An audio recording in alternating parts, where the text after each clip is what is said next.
I really need to run, guys. Can we just go to the arena for a little bit? Please. I need a couple of hours. We slept for a whole day. I look at each of them. You don't all have to come, but I can't go by myself even if you would allow it. Luna Ava said not to do anything alone right now. Please. I shake my hands out to try and get rid of some of the jittery feeling. The closed-in feeling is making me anxious. I don't like feeling trapped, even if it's for my own safety. Why don't the rest of you run along and Cam and Coda can help me, since she doesn't need all of you to tag along with her. I left a few things up in my room and could use a couple of strong men to help me. Kaylee's high-pitched voice cuts through like a dull knife. She's strutting up in what should be a shirt, but she has pulled down to act as a very short dress. You can both help me gather my things and then escort me to my house. She's smiling at them like a stalker looks at a celebrity. It will give us some quality time together, too. She simpers. What could you have possibly brought to the party that would require help from two guys? Sam asks, not hiding his absolute distaste for her suggestion. A girl just needs a strong hand or two, that's all.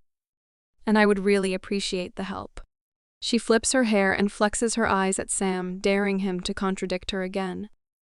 The problem is, she doesn't seem to know Sam very well, and he absolutely loves that kind of challenge.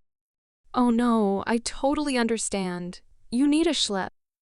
Micah, hey, Micah, come here a second. Sam shouts over the crowd of people hanging outside the pack house. I'm sure to catch a glimpse of the Alpha King leaving. Micah walks over slowly, eyeing us suspiciously. What's up, Sam? Kaylee here needs some assistance with her things, and you are a perfect man for the job. You know, always wanting to step in and put a hand on. Lend a hand to our female pack members. You can follow her up, grab her stuff, and get her settled back at her house, right? Thanks, man. Appreciate the help. We have our own assignments to get done. Sam turns with Sierra and starts to walk away, not even looking over his shoulder to see who is following. But none of us are dumb enough to stick around and let her try and wiggle her way into our group again. I told all the guys they didn't have to do any training, but knew they wouldn't be able to sit out either. We did basic cardio, some stretching, which the guys hated, and then strength training in the weight room. I needed to feel like I put my body through something today to get stronger, but I also had 2 hard days of full battle, and I am still recovering from those beatdowns. There's nothing like the feeling when your endorphins hit during exercise, though. It's the best kind of high ever. Okay, guys, we can go now.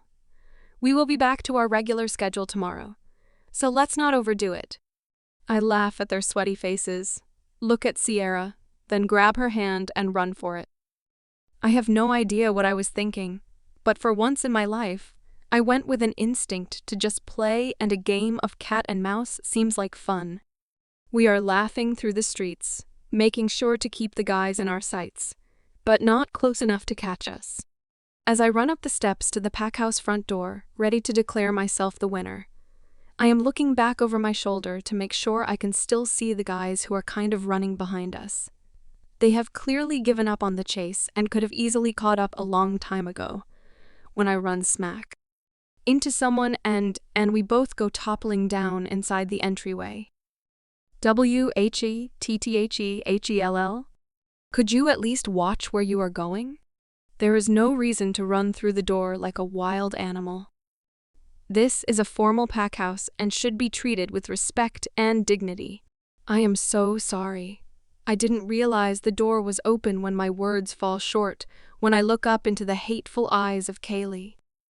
She had already popped back up to her feet elegantly, while I'm slowly scraping my heap of a body off the porch.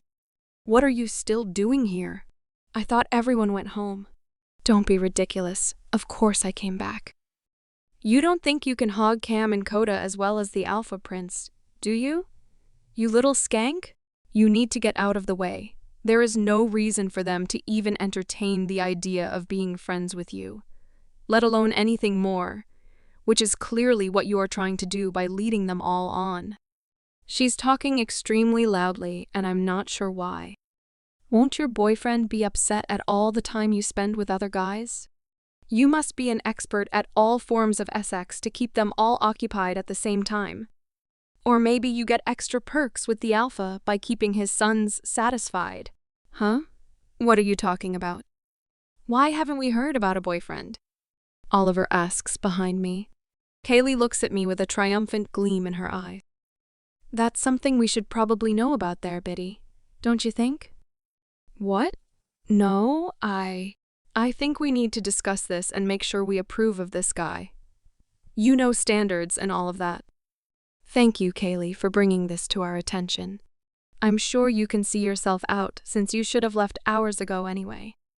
Sam chimes in and pushes me past her and further into the pack house, followed by the rest of the guys and Sierra, who shuts the door in her bewildered face. We need to find something to occupy that girl. She's exhausting to try and get rid of all the time. Sierra smiles at me. You okay? She was kind of harsh. You don't really have a boyfriend, right? Coda asks. Really? That's what you're worried about? When none of you leave her alone for longer than 20 minutes at a time. Kaylee was a B-teach to one of your best friends and continues to tell people she's the future Luna, that she's sleeping with the twins exclusively.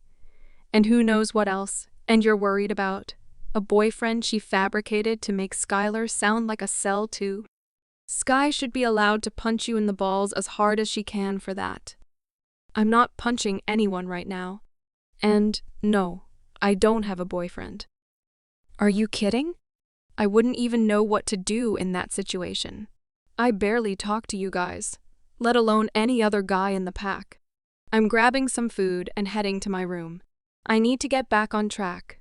We still have school and training this week. I need to get caught up. I turned and walked to the kitchen, not caring if any of them followed me. This whole week has thrown me off my usual track. We've been out of school and I haven't had to deal with Kaylee and her minions. Everyone visiting has pulled my focus. But now that they are all gone and the dust is settling, my old routine of hide from the B-teaches will return, and I can only hope I did enough to have the elite warriors want me. Next year. It's almost as if the kitchen Omegas knew I was coming. A plate was ready for me with a sandwich, chips, veggies, sliced fruit, and a bottle of water. One looked over at me as I came through, nodded her head to the plate, and then winked before going back to her chores. Thank you, Lenny. How did you know? This looks amazing. You always eat a full meal after training. Gotta keep you well fed since you keep those boys of ours in line. She shrugs like it's common knowledge and not a big deal. Well, I appreciate it. Thank you so much. I hug her before I grab my things and start to head back out and toward the stairs as the rest of my friends file into the kitchen. Hey, Lenny! Can we possibly get a snack too? Smalls totally worked us over and we burned through your amazing cooking from earlier. Coda asks excitedly after seeing my plate. All the supplies are right there on the counter for you boys, Sierra. Your plate is right there. Miss Skylar went up with hers already. Wait, you made them plates and not us? I thought we were tight, Lenny. Sam whines. We are, which is why you have access to food right after I just fed half the pack and guests and just finished cleaning everything up. Those two young ladies of yours, however, clean up after themselves and never make me come find my dishes. I giggle at her response. These boys may help with parties, but they clearly don't with the daily chores. She may be an elderly Omega, but she's like a grandma you don't cross at the best of times. I stood waiting for Sierra at the bottom of the stairs, still smiling as they all whined and she scolds them playfully. Sierra meets me at the base of the stairs with her plate giggling as we hear the boys protest Lenny's claims. We head to my room and get started on the work for the next few weeks.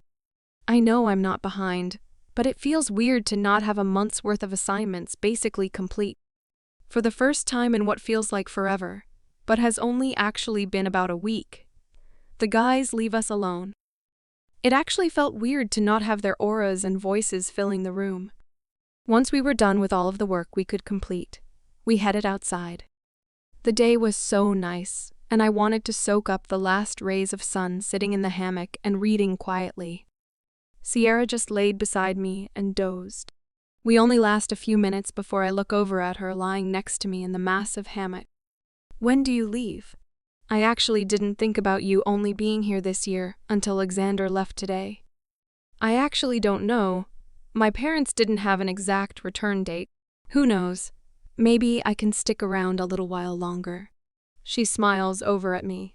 This year has been a blast and very eventful. She giggles. I was actually afraid of being bored away from the never-ending business of the royal pack. There is always something going on. Something that needs attention, some person or pack that needs something. And don't get me started on the morons who think it's a good idea to try and attack and overthrow the Alpha King. But you, my friend, have kept me just as on my toes as any of those people. You are deceiving in your tiny little package. She squints over at me. Well, maybe I will get accepted into the elite warrior program and I can get out of here and come see your world. That would actually be a fun trade. You really have to stop talking about leaving, Biddy.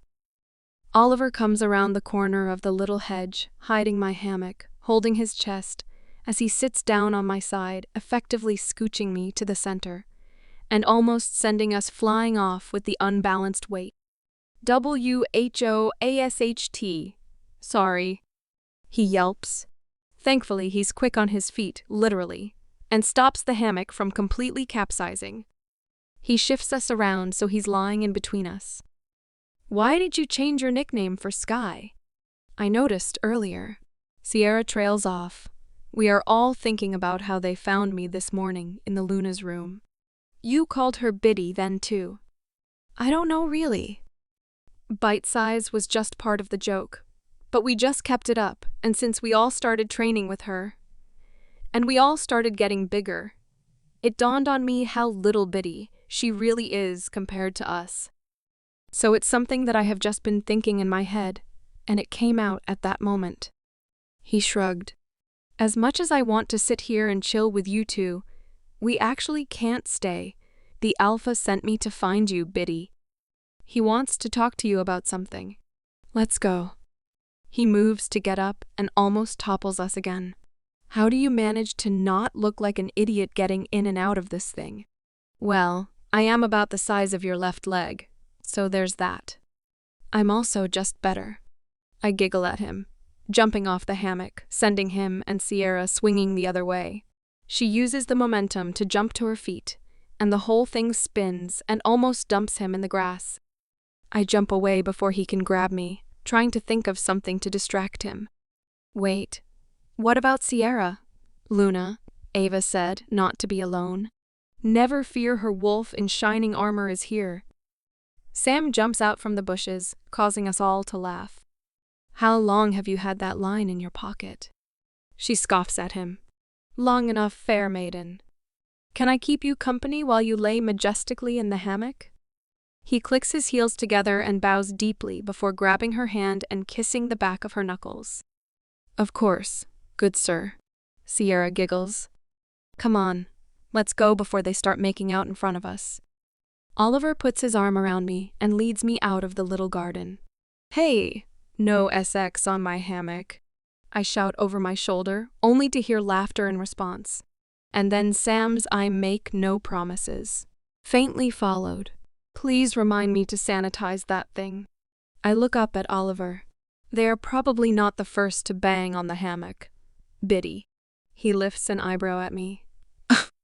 I know. But now the thought is in my head, and that's not an image I really want when I want to lay there to relax. I scrub my hands over my face. Oliver just laughs at me again. We make it into the Alpha's office, and he's the only person here. I don't know what I expected, but I figured at least Luna Ava would be here. Skylar, grab a seat. Oliver, can you wait outside, please? This won't take long. I watch him leave, really unsure of what is going on now. Did I do something wrong, sir? I'm starting to panic a little.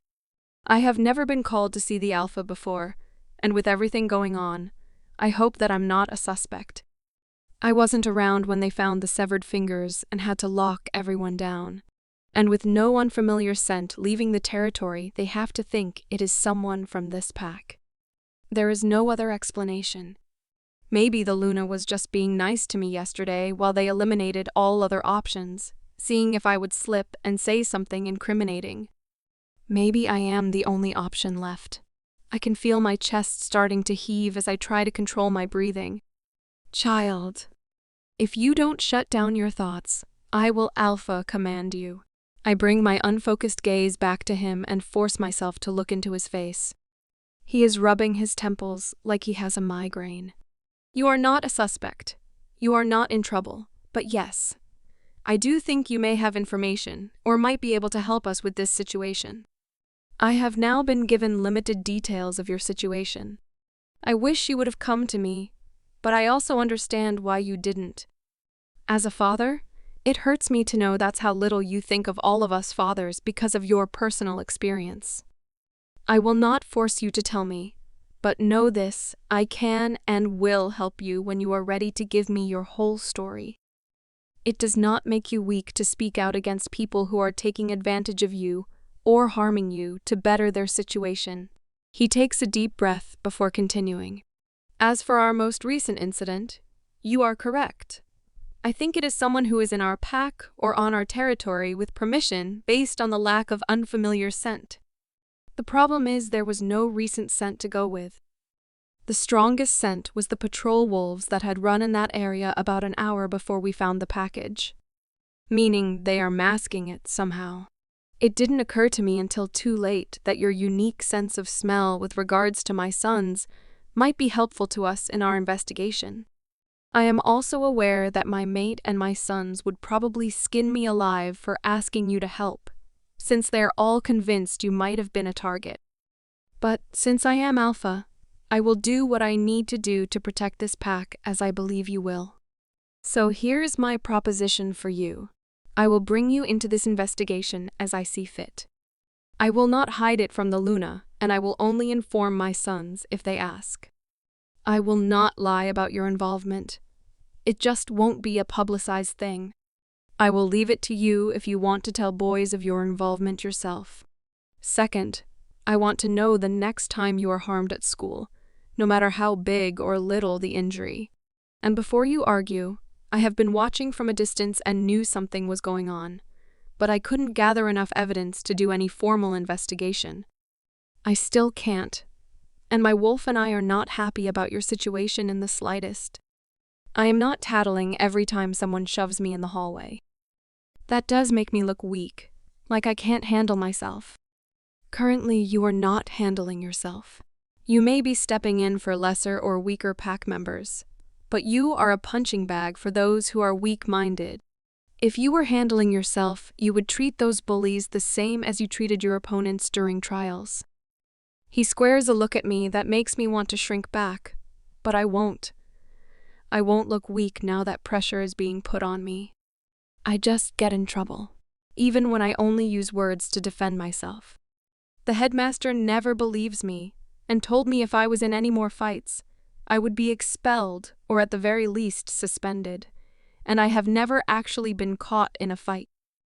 I'm raising my voice, something I normally would never do, especially to our alpha.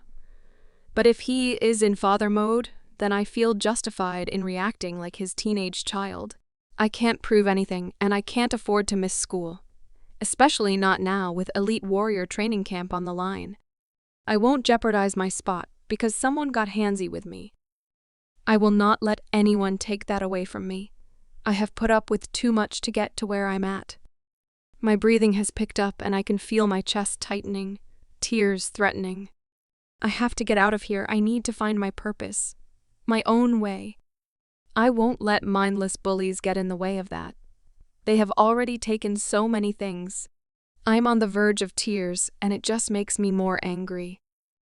Knock, knock. The door cracks open. Biddy, you okay? I'm dying out here. It feels like an asthma attack. Oliver calls in. I turn to see him grasping the door handle, knuckles white, his other hand on his chest and pain in his eyes. I'm fine. Sorry, Oliver. I take a deep, calming breath. I have to remember he is sensitive to my emotions all of a sudden for some reason, especially extreme ones. I take another breath and scrub my hands over my face. Just another reason to keep my emotions in check. When I look back at the alpha, he has a curious expression on his face. How long has he been able to pick up on your emotions like that? I'm not really sure. He was able to find me yesterday when the Luna told me about what was in the package, and I was afraid. I couldn't tell him what really went through my head. He said he felt it in his chest, and he couldn't sleep the other night after the celebration, that he had a weird vibe, and the only thing that made him feel better was sleeping on my floor next to my bed. I mean, all the guys were in my room, but the twins were with me in the bed, and he was on the floor next to me. Is that weird? I'm actually not sure. I don't know if I've ever heard anything like it. But another thing, and the real reason I brought you in here, is the Alpha King. Warrior Nicholas and Warrior Brogan want you to train with the elite warriors. They want you soon too. I haven't told anyone except the Luna, Kyle, and Brett about this either. Not even your father. He stops and just stares at me, letting that information sink in as I just stare at him. W-H-A-T. A-R-E-Y-O-U-S-E-R-I-O-U-S. W-H-E-N. H-O-W. W-H-A-T. I can't even form a coherent sentence. I am so excited. A-H-H-H. I jump up and run around his desk to jump in his arms. He's quick and saw me coming, standing to catch me and wrap me in a hug. I let the small little girls in the back of my head, the fleeting thought that this is what a father should do before I stuff it back down in the darkest corners of my mind. I squeeze the alpha tighter, hopefully putting all my joy and appreciation into this hug. Delta Kyle was not lying when he told you that you went against the most opponents both days. The warriors were trying to see when you would break. You not only didn't break, you outmaneuvered most of the top warriors, and the ones who would have eventually worn you down were properly tired after their session with you. You even gave Xander a concussion that took a few hours to heal from. His chest bounced up and down with a silent chuckle. I pull back quickly to look in his eyes to see if he's lying to me. What? No, I didn't. There's no way. He's an Alpha King, the strongest wolf around. He didn't say anything to me yesterday or today. Well, I should say not.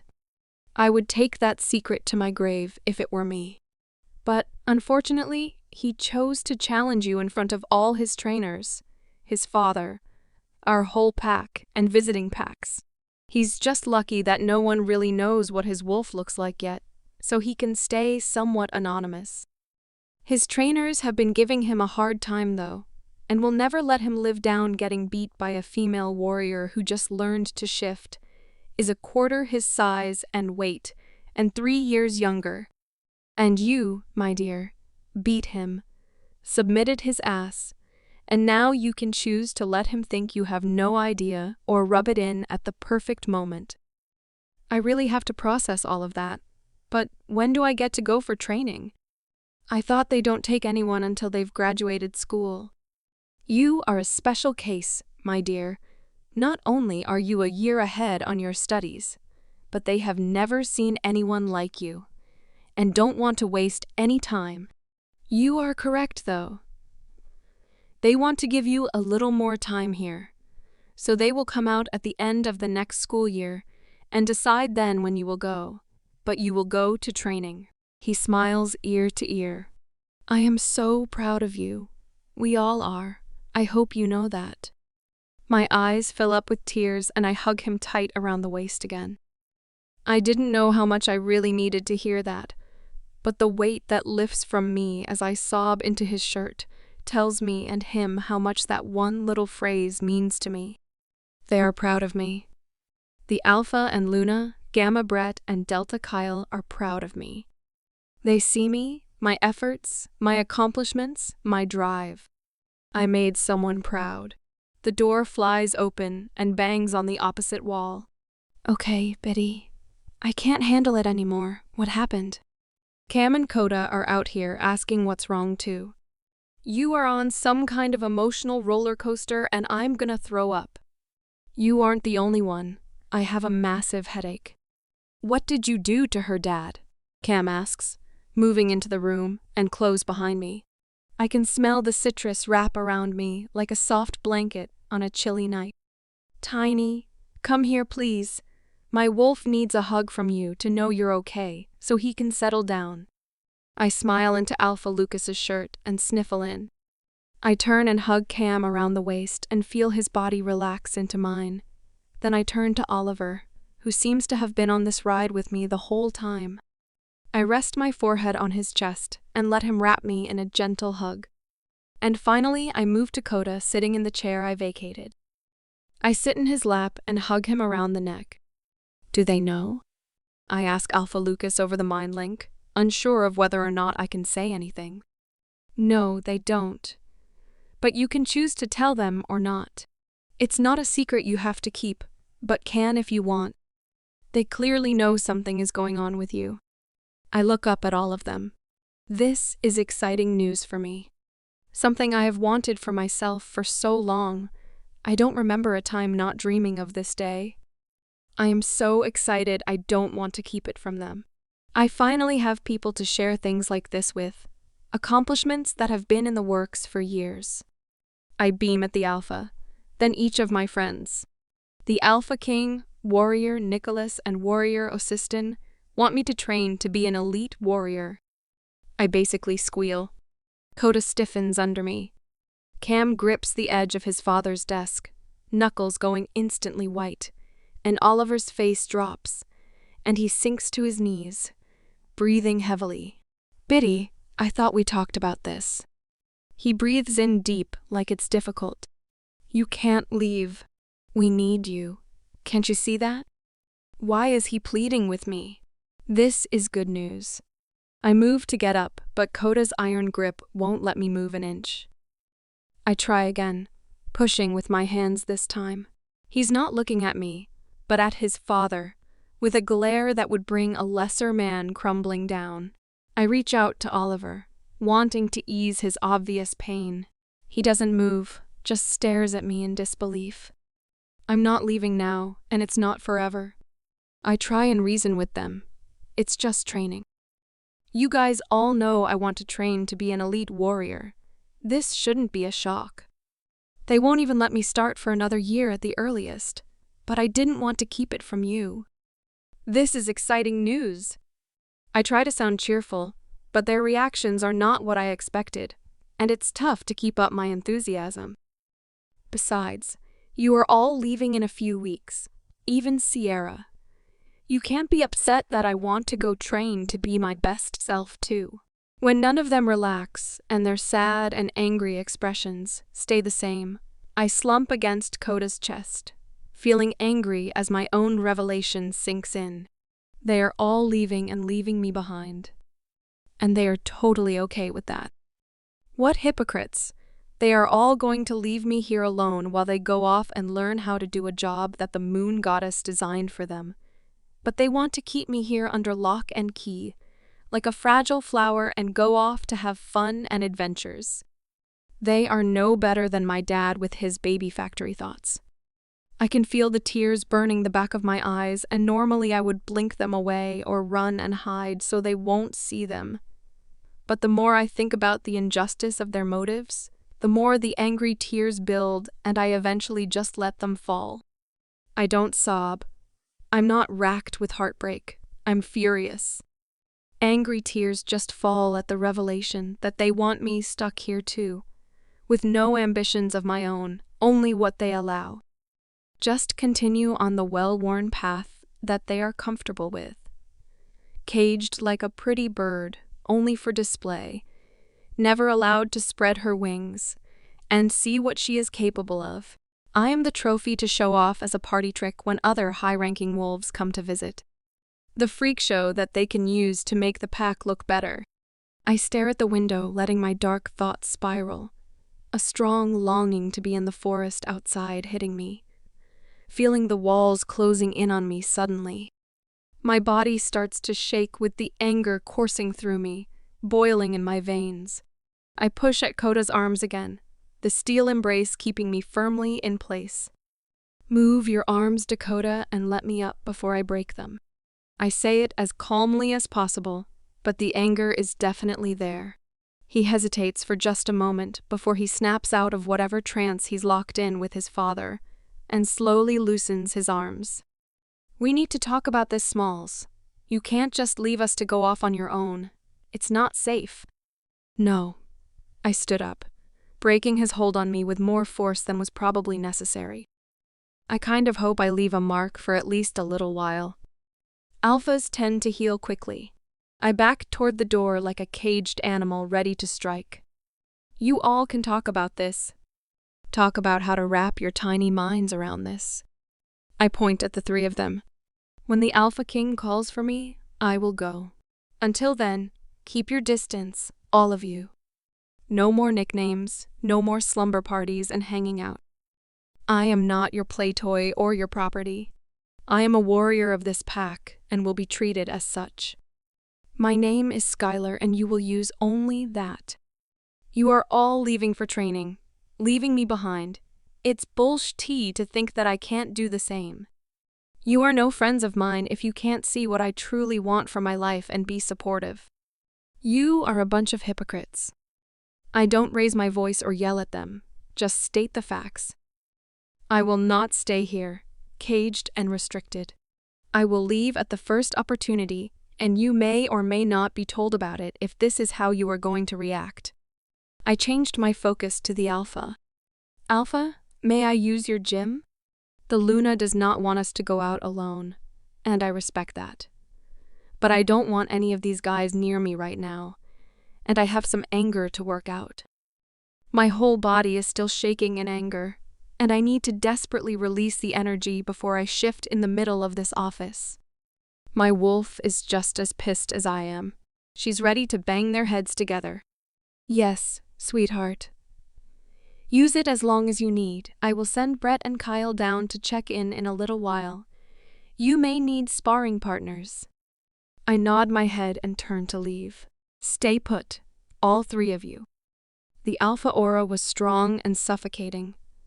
It had me stutter in my steps until I realized he was giving me the space from them that I needed. "Would you like me to send Sierra down in a little while as well?" "That's fine. Thank you, Alpha," I say over my shoulder. I can't bear to look any of them in the eye. I won't feel bad about this. As soon as I am through the door, the explosion of arguments from all three of them make me flinch. They can't be that angry about me leaving. It's not their decision. It's mine. And just the thought of them feeling so entitled makes the lava in my veins run even hotter. Gamma Brett is waiting for me in the hallway. His blank expression tells me he has been told of the situation, and he turns as soon as he sees me and walks to the stairway that leads down to the cells and the Alpha's personal weight room. He can't always get to the gym that is attached to the main arena, and frankly, probably can't get a workout in if he does go. There's always someone who wants to talk to him or ask a favor of him. So he had a portion of the cells turned into a gym with weights, hanging bags, and a large area for sparring. Gamma Brett lets me in with his code. "Do you want me to wrap your hands?" The Alpha had a brand new bag hung that could use some breaking in. Like father, like son, I guess. That thought just adds fuel to my flames. He gives me a little smirk. Now I know he's aware of the whole situation and wants me to burn some of the energy before offering himself as a partner to spar with. At least he appreciates my strength and skill level. "Yes, please," is all I say as he walks me over to the storage rack that seems to have everything I might need to burn off the negative energy I have aimed at my friends right now. He takes my hands like Oliver has done so many times and gently wraps each of my fingers, making sure the straps are secure. Once he is done, he steps back towards the door and takes the position of a sentinel on guard. No words or eye contact needed. Just my protector, so I can disengage and fully let loose without having to spare energy on the world falling apart around me. I let the world fall away. No friends, no limitations, no bullies, no one to answer to, just me and the bag in front of me. Every possible emotion I have pent up inside goes into each and every hit, every kick more lethal than the last. I lose all sense of time and feeling. All the negative thoughts swirling in my head are released into the bag. Everything my father has ever spit out at me, every insult and false accusation from Kaylee and her minions, all the self-doubt that has pushed me to be better each and every day. I heard a crack a while ago, but I don't stop to check for breaks in my hand. The pain just fuels the anger more. Pain is a weakness, and I am tired of feeling weak, being treated like I am weak, seen as being weak. Even my wolf is giving me space. She hates that we are fighting with the guys. She wants her pack, needs them, but she has always understood what I want and need. She hates being stifled by them too. She will not fight me when I choose to leave and further my training. Whether my mate is here or not, this is a decision I have to be able to make. Training has really been the only thing I've ever had control over. That will not change now. I will never let anyone take this physical release from me.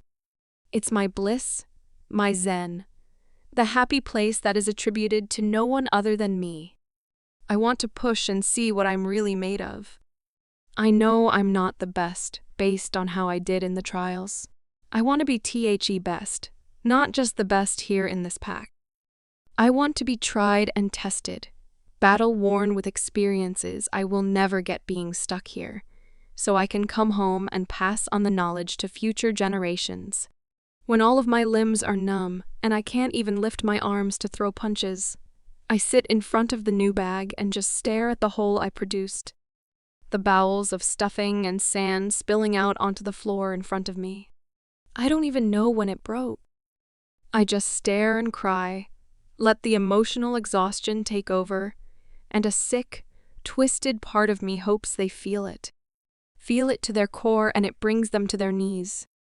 I want them to feel the pain and heartache that they have contributed to, unconscious or not.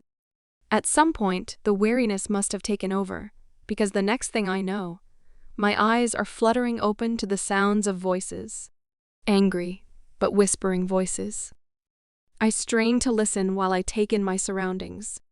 She has broken every bone in both her hands. White walls. My bedroom walls are white, right? How is that even possible? She wasn't down there that long. These sheets are scratchy. Definitely not mine.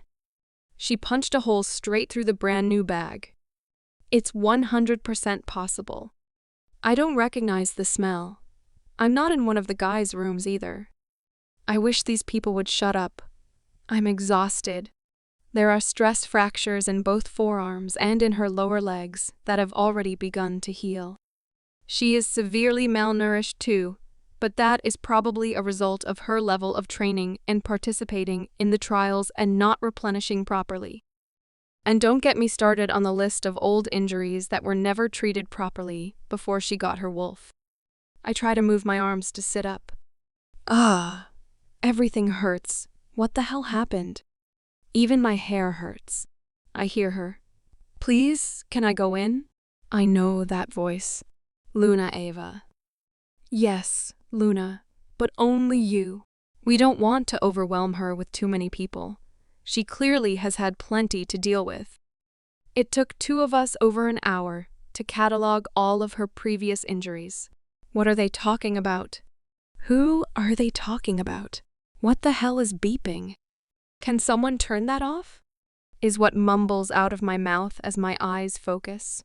Oh, sweet girl, you're awake. You have no idea how happy I am to see those gray eyes. I blink again as I focus on Luna Ava walking over and grabbing my hand. I wince at the gentle touch. What happened? Where am I? We had to bring you in when you passed out in the gym, and Brett couldn't get you to wake up. Where is here? I can feel my heart rate rising at the thought. You're in the Pack hospital, sweetheart. Why didn't you tell me how bad it was? She's whispering, tears filling her eyes. How bad what was? I tried to play dumb, but my slow brain is starting to connect the dots of the conversation that was going on out in the hall. You said the bullying wasn't that bad and you could handle it. The beatings? The torture? Who cares? No one gives a sh or it would have stopped. No one in our school cares about helping anyone else. They only care about their own status and personal well-being. They all just keep their heads down and don't make waves. Because being an inconvenience is punishable anyway the principal sees fit, and anyone else paid off. People look the other way when students are missing from classes. They don't bat an eye when injuries that have nothing to do with training show up.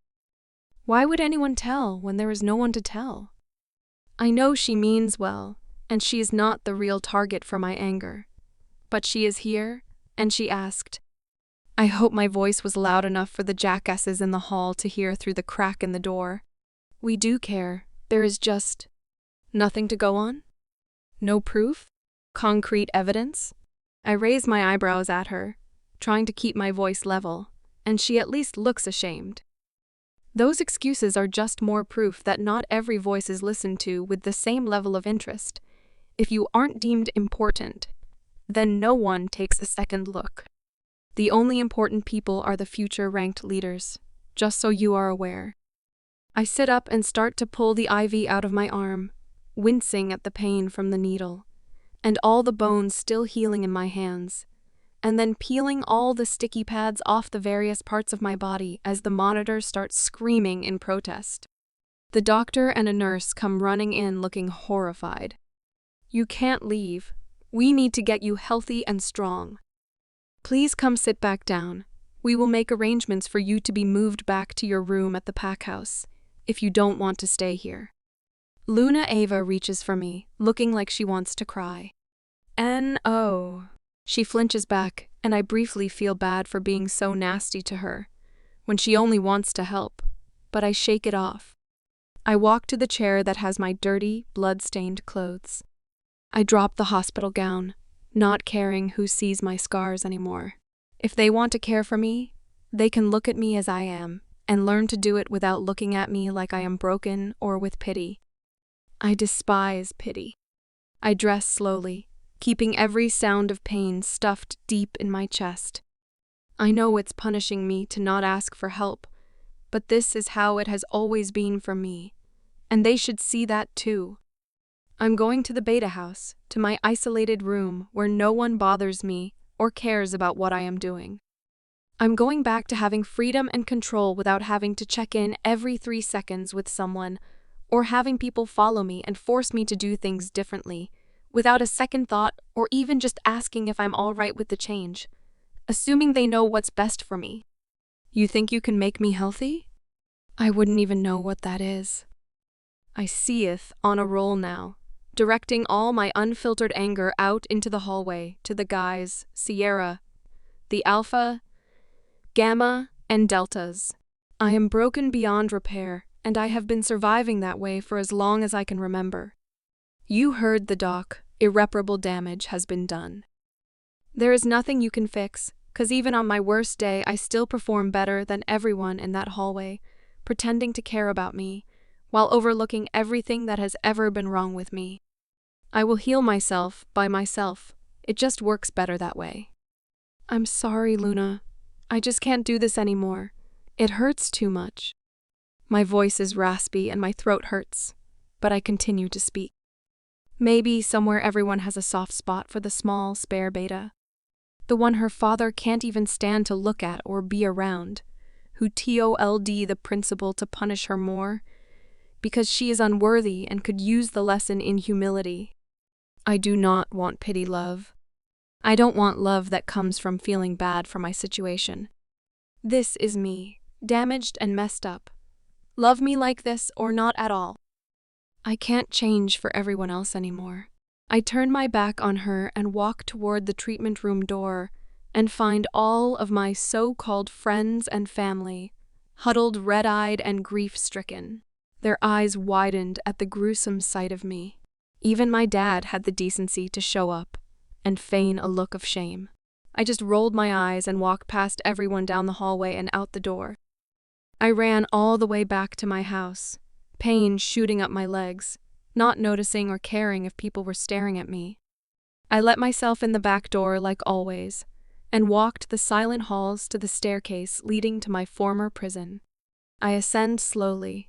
Everything about this feels wrong, but so does the thought of going to my room at the pack house. I don't belong here. It doesn't fit anymore. Like clothes that are just too small, no longer comfortable and easy, but suffocating and tight. I agree with my wolf. The pack house is home now, but I just can't be around the guys or even Sierra right now. I make it into my room and head straight for the shower to get rid of the evidence of my self-destruction. I don't cry though, which is something new for me. I'm not sure if I'm just all cried out or if the anger has finally taken over the sadness. I climb out, dry off, and get dressed. The first thing I need to do is figure out how long I have been at the hospital and see if I have missed any school. All my stuff is in my room at the pack house. Just another thing I'm going to have to deal with later. I leave my door locked and head out the window, just like old times. I can't believe it's been almost a year since I've had to sneak out. I don't need anyone scenting me come and go. I head straight for school, taking the well-worn long way through the woods. Sneaking in a back entrance that I broke a couple years ago, so I had a quick escape in or out if I needed it. And I needed it on a regular basis. Now, who to talk to get caught up on the day? Doc T is a no-go. The pack doctor is just going to send me back to the hospital and almost guaranteed to call Luna Ava. The only other person who doesn't completely hate me is Mr. Lyons, the history teacher. He is old and could care less about pack drama. The hallways are empty and I think it's too early for lunches. I take all the paths that I know are blind spots for the security cameras. That will be one of the first things I fix when I get back from training. But for now, I'm going to use them to my advantage. I peek around corners like a criminal, just trying to make it to his classroom and not get caught sneaking into school. I get about 5 feet from his door when a hand grabs my wrist. I instinctively twist and take a defensive stance, ready for an attack. Relax, it's just me, Sierra Whisper yells, dodging my fist as it comes flying at her face. I told the guys you would show up here. They didn't believe me. They are all still camped at your house trying to figure out how to get you to come out and reason with you. I go to open my mouth to argue, but she puts her whole hand on my mouth. Stop. I don't want to hear it, and I'm not here to fight. I am not your enemy, and no matter how stupid the guys are, neither are they. That's all I'm going to say about it now, though. You are not going to avoid me, and I will not force you to be around the guys. 'Cause whatever this is, she gestures at all of me. It's bigger than any of us thought. Your trauma runs deep, and you are the only person who can get yourself past that since you won't let anyone in that far. Now, it's Monday, and we have about 8 minutes before the bell will ring for second period. I already went to the pack house and grabbed your stuff and to your locker and got everything you usually have for all classes before lunch. I talked to the school counselor, and I have been moved into all of your classes. That way, neither of us are alone per Luna, Ava's request. The guys might catch on by then, so I will switch everything out for you, and we can make a better plan for tomorrow. 'Cause this hiding she isn't going to fly past today. With that, she handed me my overly stuffed backpack and started to walk off. Sierra, I'm not going to come between you and the guys. I won't make you choose. But I just can't. Stop. I told you I'm not talking about them today.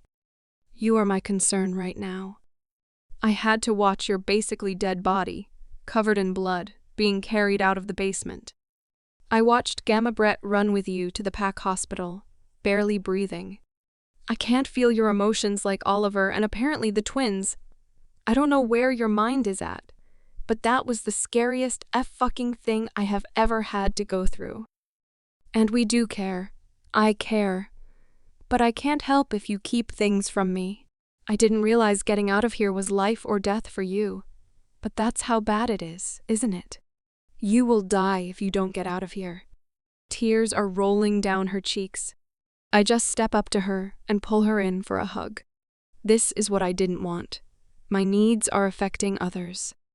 This is why I feel stuck. Like her, I'm not going to think about it though. We are here, right now.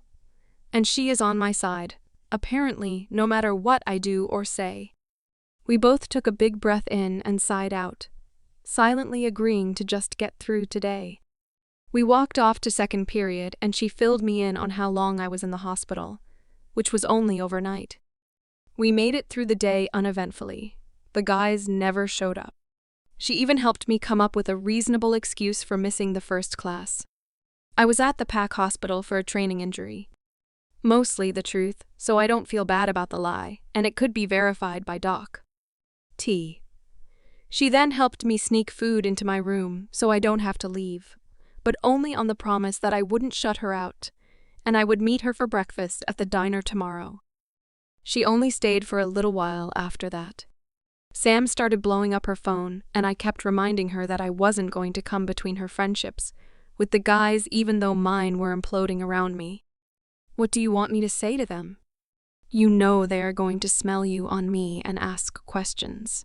Just tell them that you were right and I did show up at school. You understand me better than they do. I shrug. She just rolls her eyes, but doesn't argue either. Do I really have to go out the window? I don't want them to know I can come and go, even if they are playing at being guards at my door. They can't know you were here. So, yes, out the window it is. I sat on my bed in the quiet and got the little homework I had left done, and then laid down to read a book in the silence of my childhood bedroom. All PAC members 15 and older, with their wolf, will begin running patrol shifts effective immediately. We have a potential threat on our hands, and our leadership council has decided training for all is vital for PAC safety. You will get your schedule at your regularly scheduled training session tomorrow. Any students, this will not affect your studies. Alpha Lucas mind links the PAC.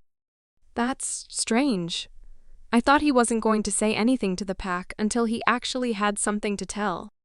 My wolf questions. Maybe news from the Alpha King set him off. We aren't in the PAC house, so we aren't privileged to that info anymore. Or he just thinks it's a good idea to be prepared. I mean, it's the reason we train pups so early, isn't it? She has a point. I guess we'll find out tomorrow. Are you sure you're okay with this? Being away from the guys and all? You are getting so strong. I don't want the separation to harm you too. I have a feeling it will be all right, and we are still close enough that I can talk to their wolves. They really aren't that far away. That's enough for now. When you all are done being emotional, humans let me know and we'll set things right. I just roll my eyes. Good night. Good night. Luna Ava said to tell you good night as well, and your room will always be available and waiting for you. I just smiled. We got up early the next day, feeling a little better. My stomach is still in knots at the thought of staying away from the guys, like I'm physically not well. But I push past that so I can focus on getting out of here. I force myself to eat a few of the protein bars I stashed along with a bottle of water. Mateo and Oliver stayed by my door last night. They might have even slept against it with how strong their scents were wafting under it. I will say the scent was calming, and I had a calm, dreamless sleep. They get points for perseverance, that's for sure. But I have to keep my mind on my goal. My goal is to get trained to be the best warrior I can be for my pack. I can't let my, as my wolf calls them, human emotions get in the way of that. I can feel it in my bones that I need to go do this, more than I need them by my side at this moment. I pack a bag with a change of clothes so I don't have to leave the training arena after we are done. I will just shower and change there, again like old times. As soon as I have everything I will need for the day, I head out my trusty window, making sure to take a good look around to make sure the coast is clear. They aren't stupid and will figure out what I'm doing sooner rather than later. But I will use my advantage for now. I know Sierra said I was her priority, but she may think telling the guys I can sneak out would be helping me. So I am treating everything as if I can only trust myself and my wolf implicitly. We make it out okay and head toward the diner. Sierra met me outside, and we headed to a table in the complete opposite corner of where the guys normally go. A fact Martha was quick to point out. We just needed some girl time and didn't want them hounding us about being here without them. So we'd rather leave our scents way over here and hope they don't notice if they do come in, Sierra says easily, and I don't know if Martha buys it or just decides to go with it. She brings everything out in to-go containers and a wink. Luna Ava gave me a heads up, and you have about 3 minutes to clear out. Enjoy your day, ladies. She is way too cheerful about this sneaking around thing than she should be. Wait, how much do we owe you? I ask, confused. I told you. You eat for free. I haven't had this much fun in so long. The looks on those boys' faces when they think they know what's what, and either of you put them in their places is so entertaining, it's worth it. Now go out the back, I think. She winks again, and we laugh as we take off. When we get to the training arena, a note on the outside gate says training has been postponed today while the warriors are in planning meetings. So we head off to find a place to eat our breakfast in peace while we wait for school to start. We were not as lucky in our avoidance tactics at school. The guys came and were in all their broody glory, snapping at anyone who got in their way. They caught up with us and walked wordlessly to each class we had together and managed, somehow, to be even angrier when they realized that Sierra was no longer in their classes if I wasn't. We didn't approach the subject of why none of us were talking, and I only interacted if and when absolutely required for class. Sierra and I were leaving English, one of the few classes the guys aren't in. I officially hate you for how smart you are, just so you are aware. How do you even understand what she is saying? It's English. It's not supposed to be that hard. Sierra groans. You are going to have to do my homework for the rest of the year if I stay in that class. I'm pretty sure that one is for seniors. I giggle at her, but my amusement doesn't last long as we walk into the lunchroom. Sam walks straight to us, but doesn't make eye contact with me. We all need to report to Dad after school. All warriors 15 and older are going to start running patrols. He wants to pair underage warriors with seasoned warriors so we can all learn the routes and procedures. Ride with us or don't. It's up to you, but we're all going to the same place. Sam huffs at both of us, still not looking at me, before heading off to get lunch. The rest of the guys stand in the hallway a little longer, just staring at us. Then they all walk away as well. Well, they must really be pissed at me if Sam is the one giving the cold shoulder. You should go sit with them. You both do not deserve to be caught up in the BS between the twins. Oliver and I. I swear I will be okay on my own for a little bit. I promise I will even sit close enough for you to keep an eye on me. I look at Sierra, who's staring longingly at Sam's retreating back. I walk away, not waiting for her to respond, to a corner table no one is occupying. My appetite is lost after realizing what my behavior is doing to my friend's relationship. This time, I can't just give in when they say sorry, though. Their opinion won't change, but neither will mine.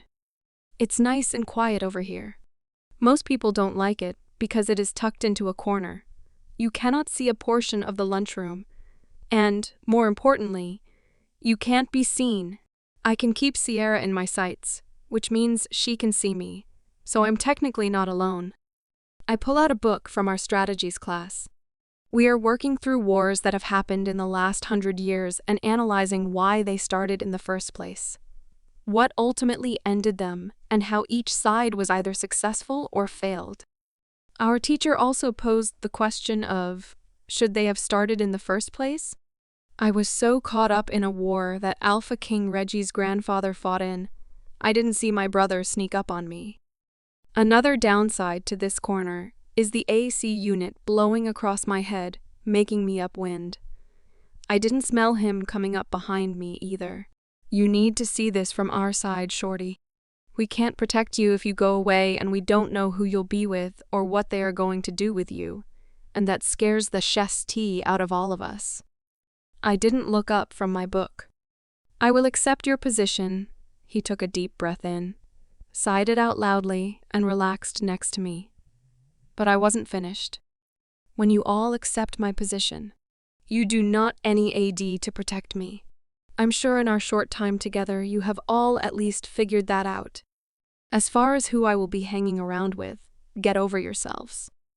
Do I need to remind you that until Sierra came, none of you gave two STs what happened to me, or who I was with. So find a new excuse for your behavior. Just because you care now doesn't change that. I am doing my best to not hold that against you. But it's hard when your archaic, misogynistic sides come out in all their flying colors. That's not fair. You never said anything, never asked for help, never complained. Had you said something, we would have stepped in sooner. I take a deep, calming breath. I cannot lose my temper here. Did you just say it's my fault that Dad treated me the way he did? Pawned me off on a nanny who wasn't allowed to do more than feed me, get me to school. Or that getting bullied was my fault? What happens to me now? I will fully own. It is my choice to take the burdens of those younger and weaker than me. But not originally. You did not take notice, and I won't let you put that blame on me.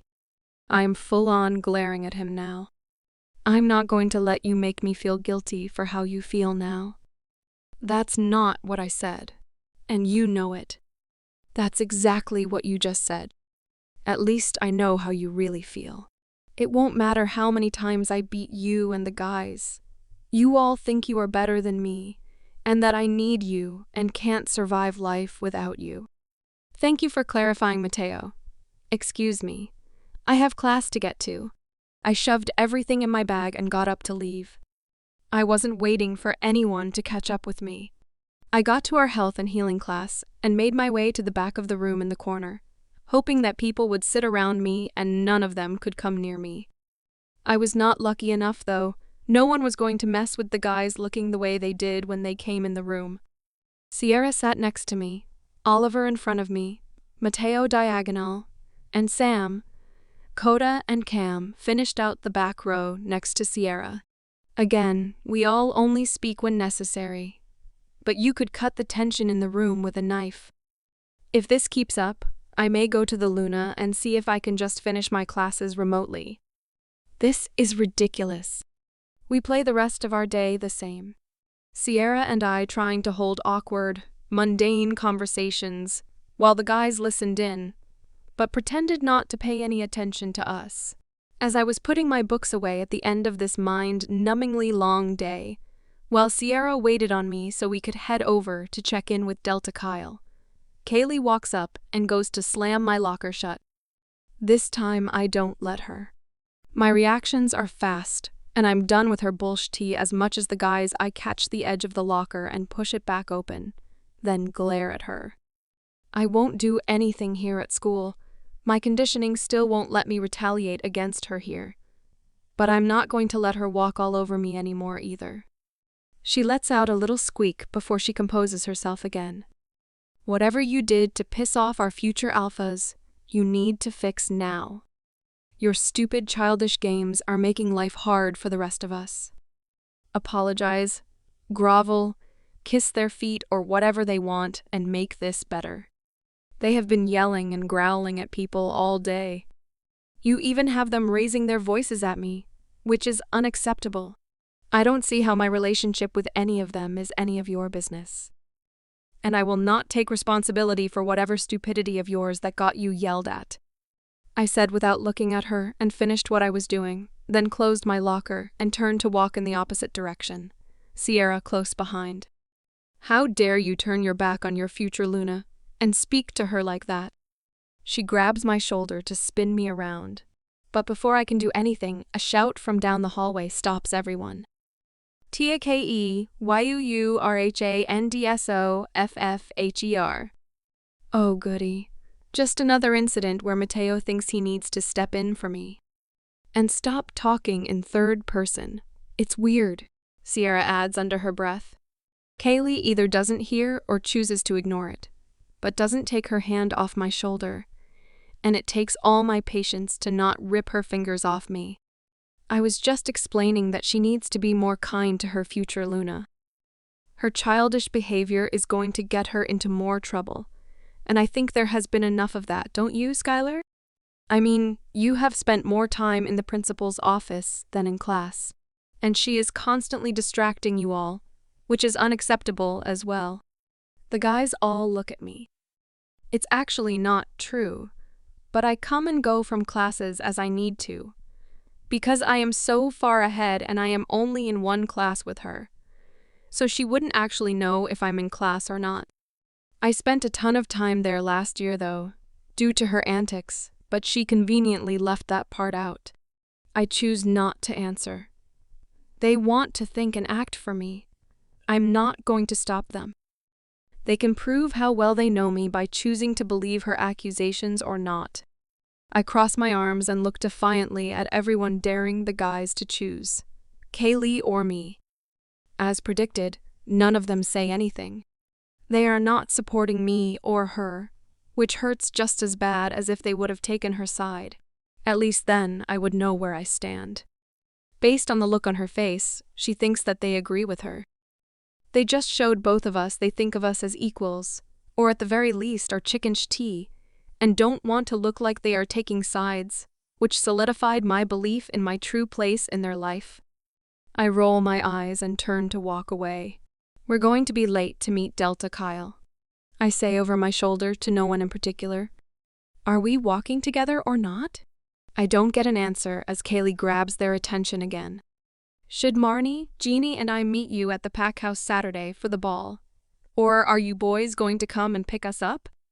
I'm sure Daddy can arrange a car to take us all. That probably would be best to really showcase our arrival. I roll my eyes again and start walking faster. As often as they have told Sierra and I that they have shut those three down, clearly they aren't doing a good enough job. I don't want to hear their lame-ass answers. Diplomatic and vague replies are clearly not working, not if there is any opening for interpretation. Those three girls only hear what they want. I'm over the back and forth and passive-aggressive tiptoeing around her. They are going to have to learn to make solid decisions, even if they make some people mad. That's part of being a leader. Do what's right and best for the majority. Not everyone will be happy about it. Make decisions and deal with the outcome that plays out. Sierra and I walk into the training grounds surrounded by a bunch of our peers. Delta Kyle is at the front of the group, ready to give instructions. We are going to be pairing you up with a current patrol warrior. This will allow us to give our warriors much-needed rest, and you all a chance to learn tracking and surveillance skills. For those of you still in school, we have done our best to not interfere with that. But you may need to arrive late or leave early. We have already spoken to your teachers. If that is the case, and only those who are excelling in their studies will get that privilege. Patrol is not an excuse to be lazy.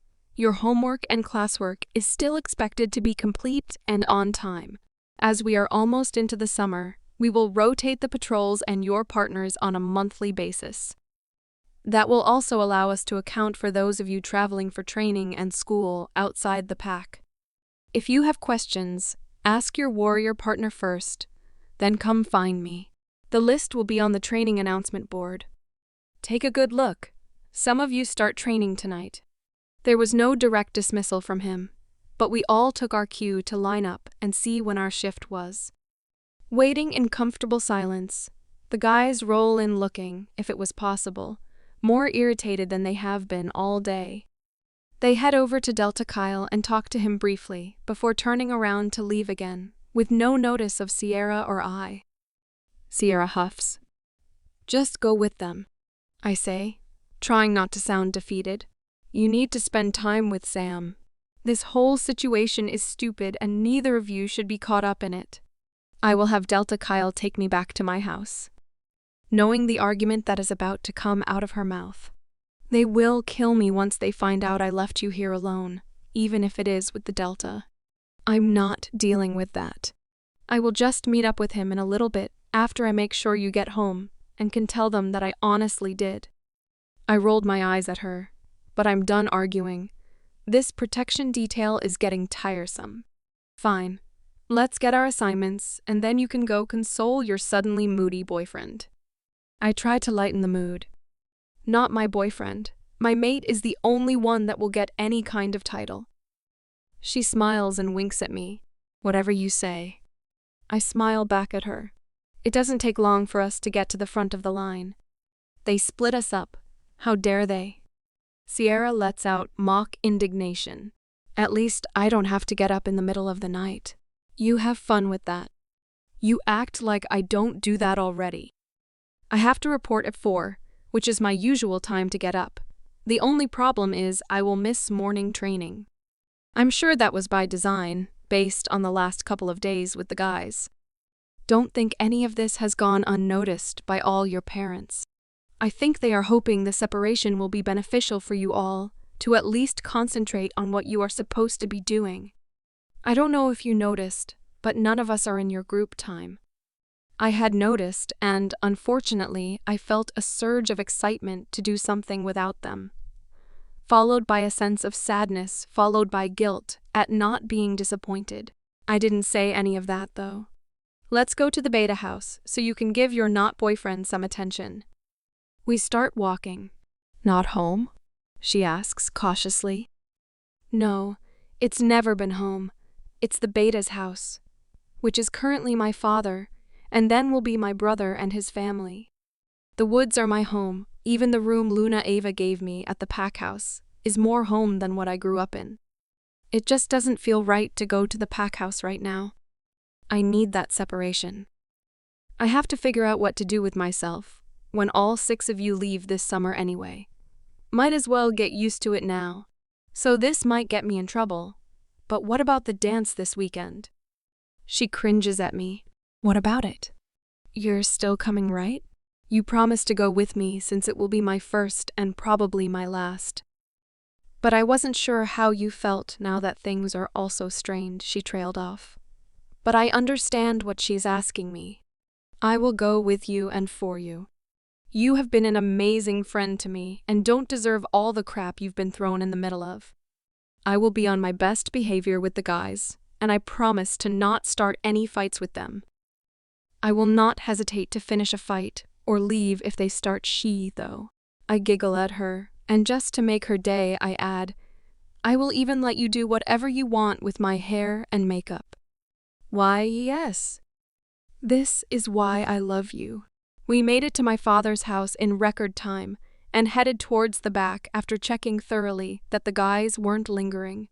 Once I was safely inside, I waved Sierra off to go meet up with Sam at the pack house. I did all my usual things, homework, shower, read, and then lay on my bed and stared at the ceiling. Not being able to train alone was awful. Sometime after the sun went down, there was a knock on my door. As usual, I didn't answer. Skylar? Sky, I have food out here. I know you didn't eat lunch, and I have no idea if you've eaten today or not. I have to go run my patrol shift. I guess I'll see you at school tomorrow when you're done with yours. I love you. I hope you know that. I heard Mateo sigh, then retreating footsteps. A single tear escaped. Deep down, I know they all care, and this is punishing everyone.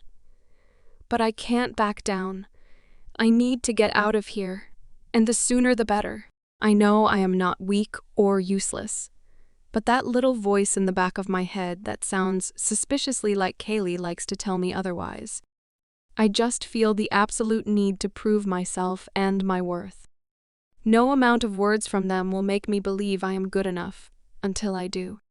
I finally conceded and went to the door and grabbed the food he brought up after I was completely sure he and everyone else was out of my house.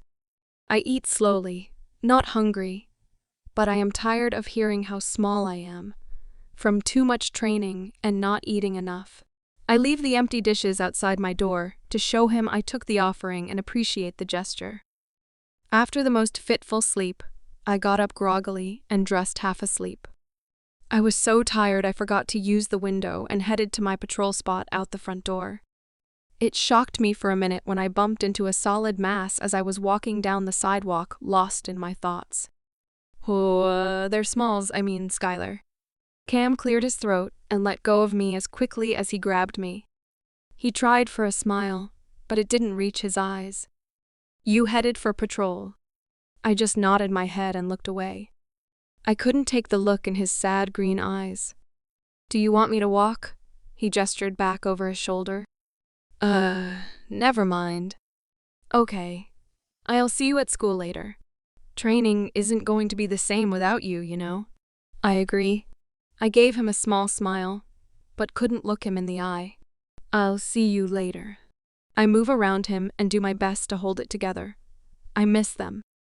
I knew I would, but this sucks so much more than I thought. I hurry faster to meet up with Gamma Brett.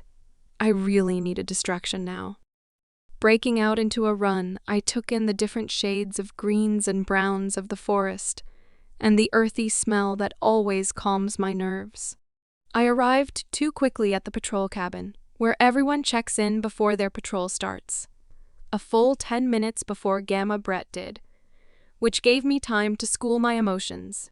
I should have known you'd get here before us. He smiles at me, and I return it before it hits me. Who's us? I look at him confused. We came across an issue yesterday and had to reorganize some of the groups. We figured with your background and level of training, it wouldn't be a problem to double up. He shifts, and Marnie is behind him, looking worse for wear. Her hair is in a tangled mess on top of her head. Her eye makeup is smeared, and her well-chosen outfit looks like she put it on in a hurry, and maybe in the dark. The bright colors clash with the muted tones of the forest and aren't something you want to wear out in the woods like this, unless you want to be spotted by the enemy. What the F cuck? I say to my wolf. You're asking me? I was going to say the same thing. Watch your back. We don't know why she was put with you. It could be an honest pairing in Gamma. Brett thinks you won't need as much or any help, so he can focus on her. Or it's a setup to spy on you for Kaylee. She's not supposed to be here. She doesn't have her wolf yet. I thought that's what the Alpha said the other day. She must be here to spy, or cause problems. I close my eyes and take a deep breath. So what do you want us to do first? I ask, Gamma Brett, completely ignoring Marnie's presence. We are going to run the perimeter, in human form, since Marnie can't shift yet. And that will give me a chance to show you ladies the things we are looking for while we are on patrol. The pattern we run is similar to what you were talking about with the Alpha King the other night, Skylar. Marnie lets out a little squeak, interrupting him. You got to talk to the Alpha King? Eyes wide at the thought. Yeah. He stayed at the pack house, so we had a couple interactions. I kept my information brief, and Gamma Brett looked at me with an eyebrow raised. I usually like to talk about strategy. What he doesn't understand is I like talking with people who understand what I'm talking about. Marnie is not one of those people. I can at least say she shows up to training and does parts of the workouts, mostly stretching to get attention from the guys when she's bent over suggestively. But there is no reason for her to be out here with us. She doesn't like training. She doesn't like to get dirty, and she can't shift yet. Maybe that's why she's with Gamma Brett and I. If something happens, we can protect her and defend together, rather than her being a liability that would get everyone killed.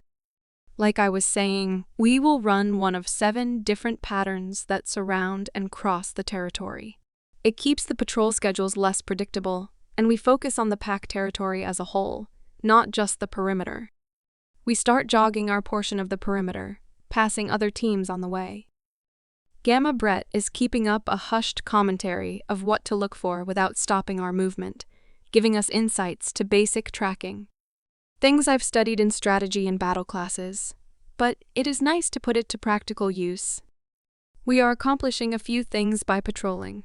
One is to scent the area so outside wolves know where the territory begins. Our situation is unique because we are surrounded by water on 3 sides.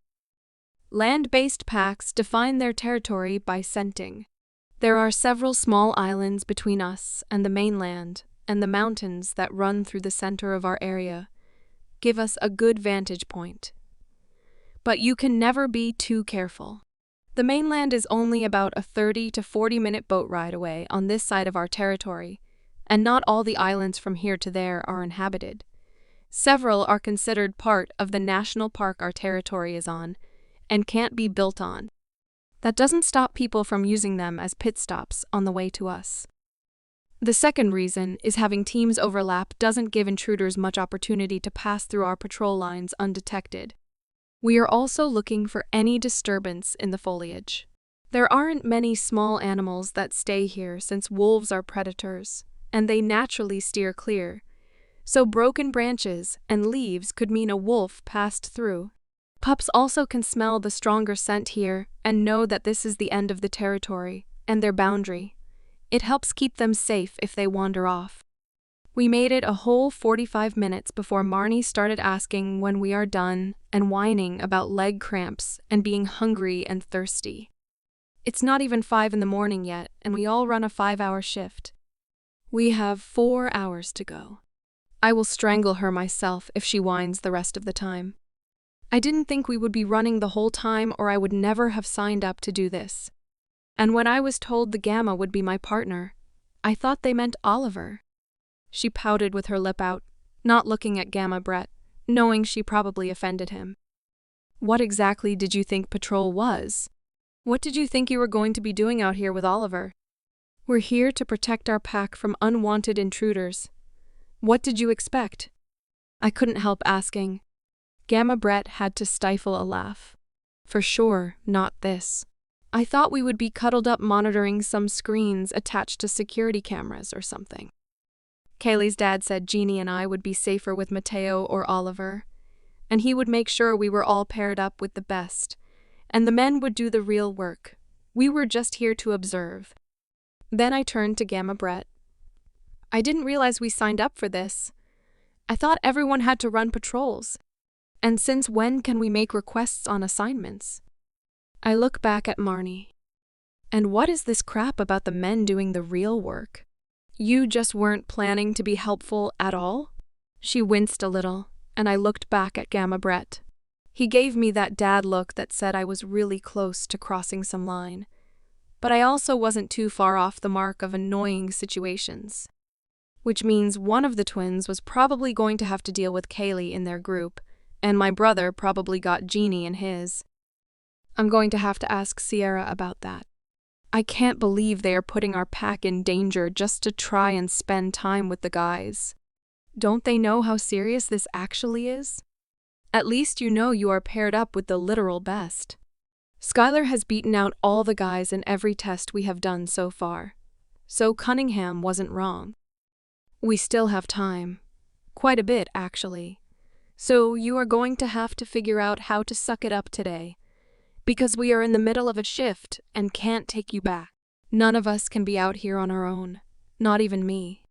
We always team up, just in case. I will mention to the Delta, who is coordinating the rotations, of your misinformation. With that, he turned around and continued jogging. I guess it was a good enough answer for her. She didn't bring it up the rest of the time. That was the second most torturous experience of my life. Marnie even kind of tried, and it was terrible. She stopped complaining after Gamma Brett told her to suck it up. But she progressively got slower as the time went on, and Gamma Brett had to call for another team to come in early to pick up the slack. I was actually embarrassed that, as a team, we couldn't get her to move faster without literally carrying her the whole time. And that was never going to happen.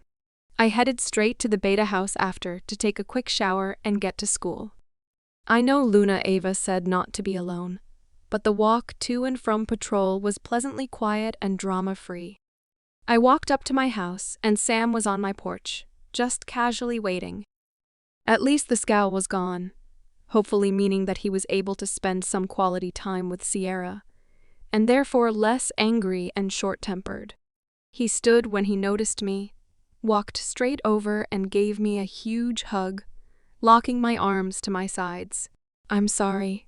I didn't know how bad it was here for you. Don't be mad at Sierra for telling me. She needed to vent as much as I did. I won't stop you from leaving or tell you you can't go. You're not wrong.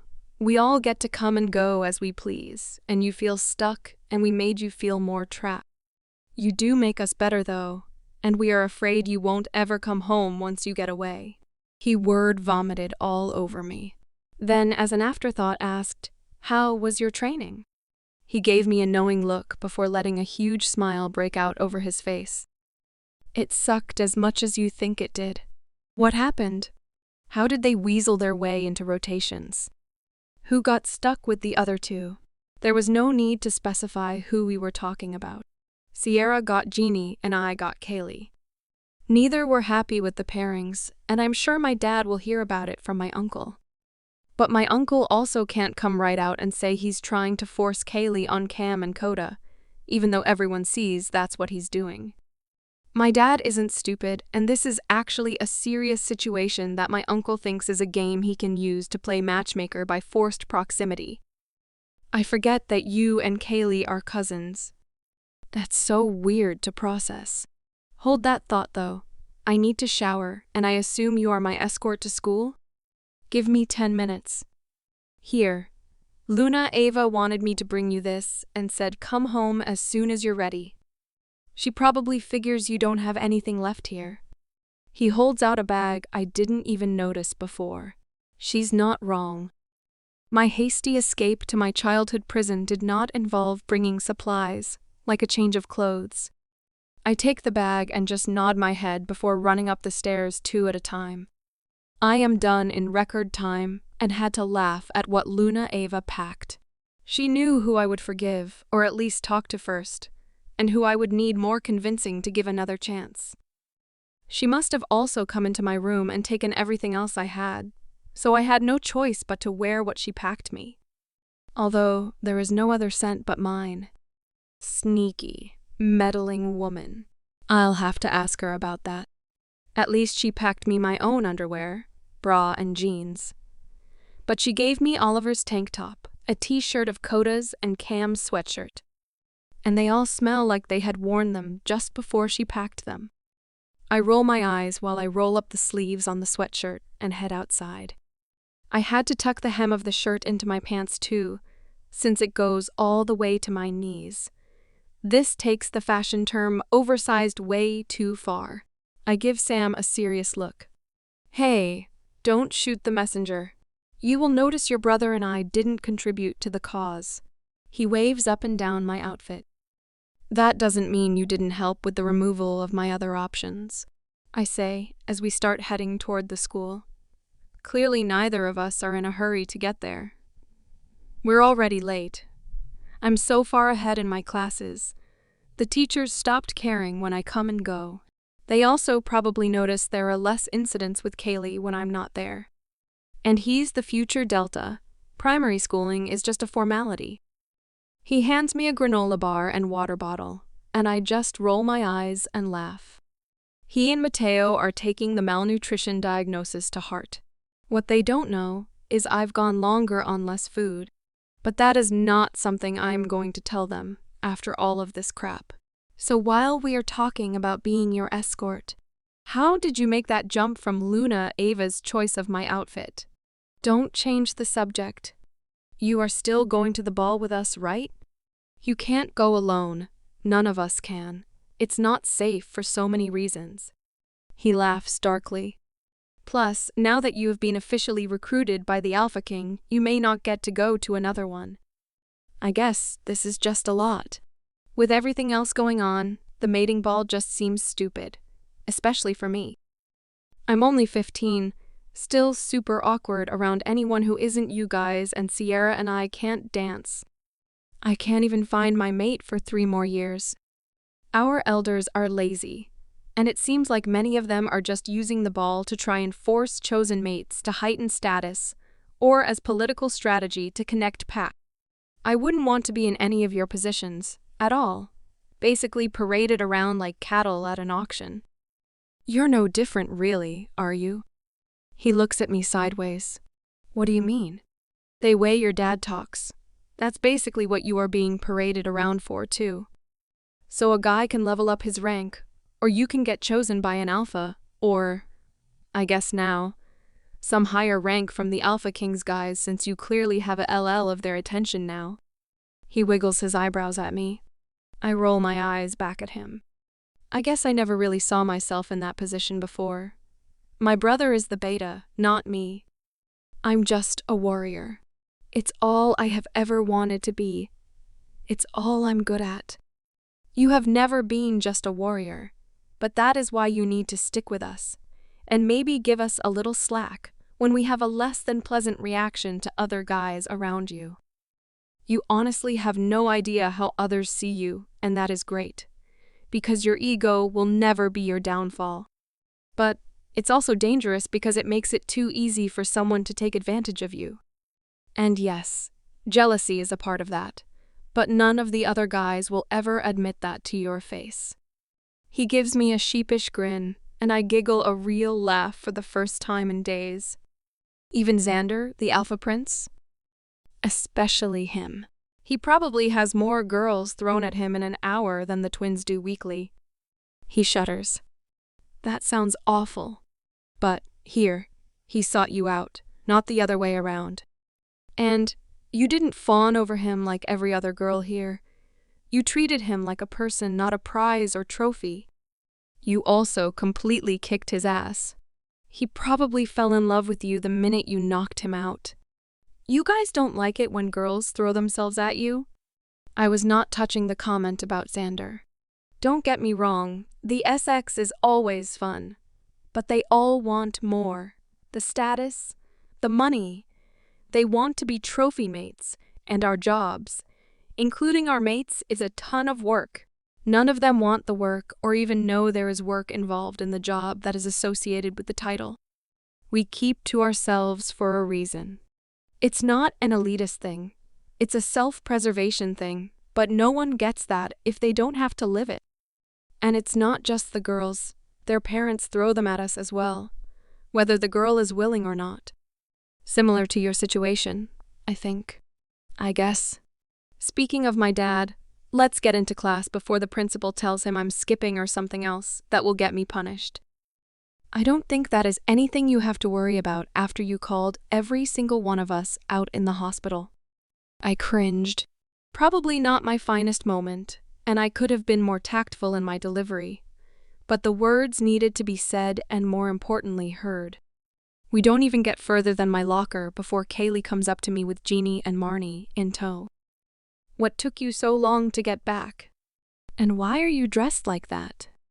Where did you get Cam's shirt? He never lets me wear his sweatshirts. I demand you hand over my boyfriend's shirt now. And I will be letting my father know that you aren't taking the responsibility of getting back to school in a timely manner seriously after your shift. I look at the hand she has held out to me like I really would pull off Cam's shirt and give it to her. The Luna chose her outfit after her patrols this morning. If you have a problem, you can take it directly to her. As for arrival times, we are well within our allotted return times. I should know.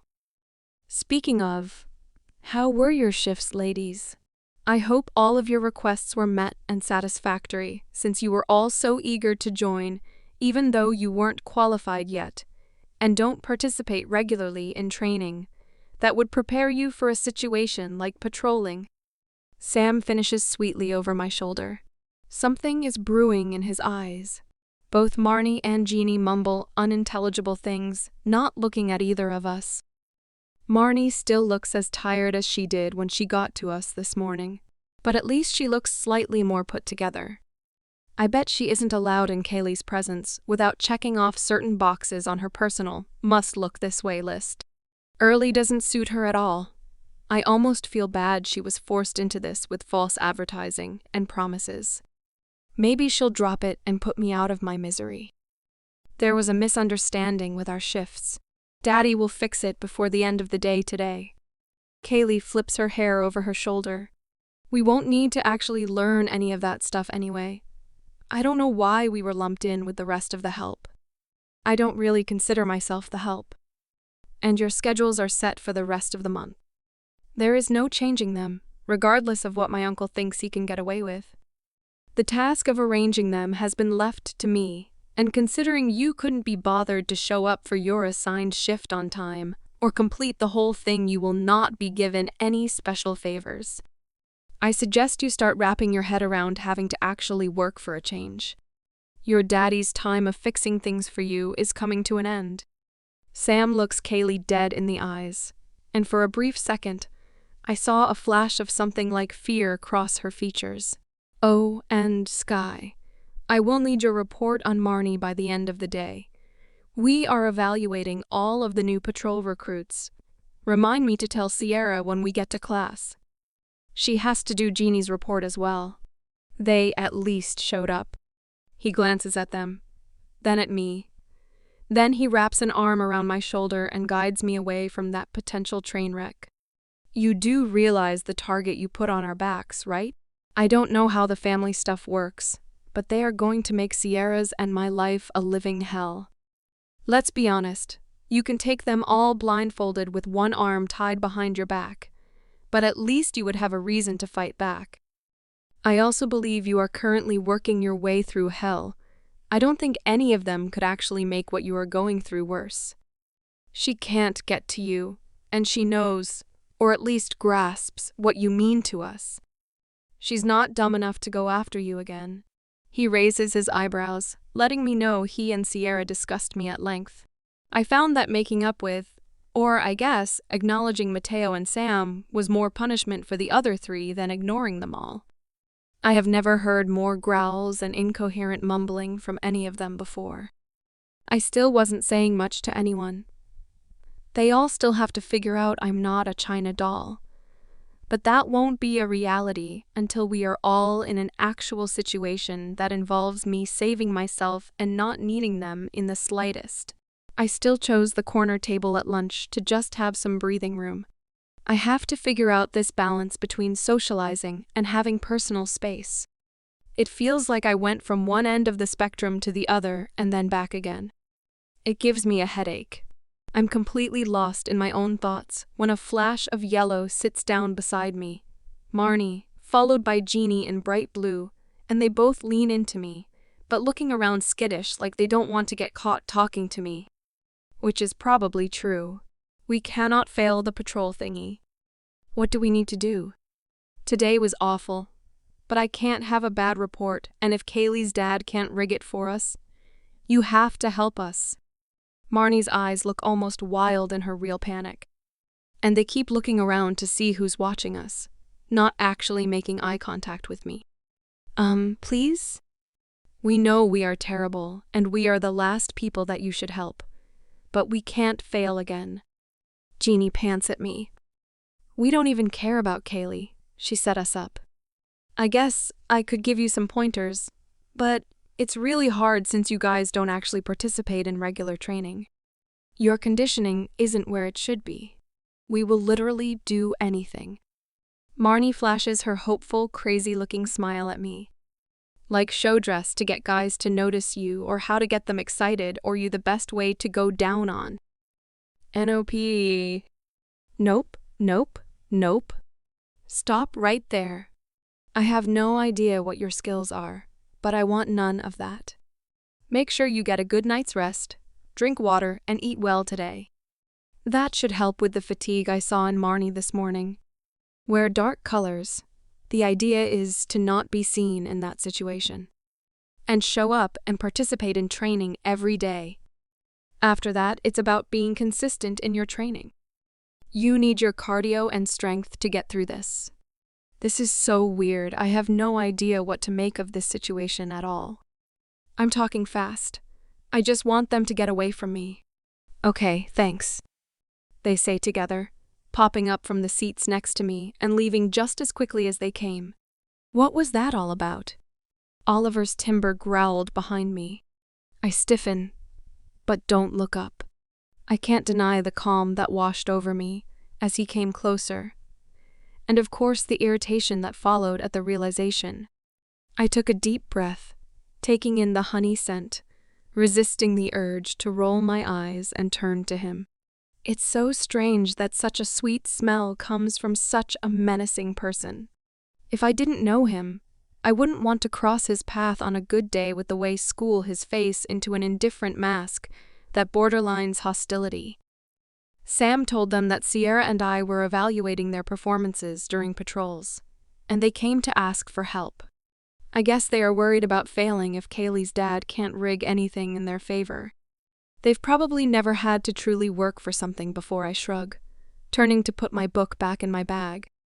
You need to eat something. You are not gaining weight fast enough, and you are tiny enough as it is.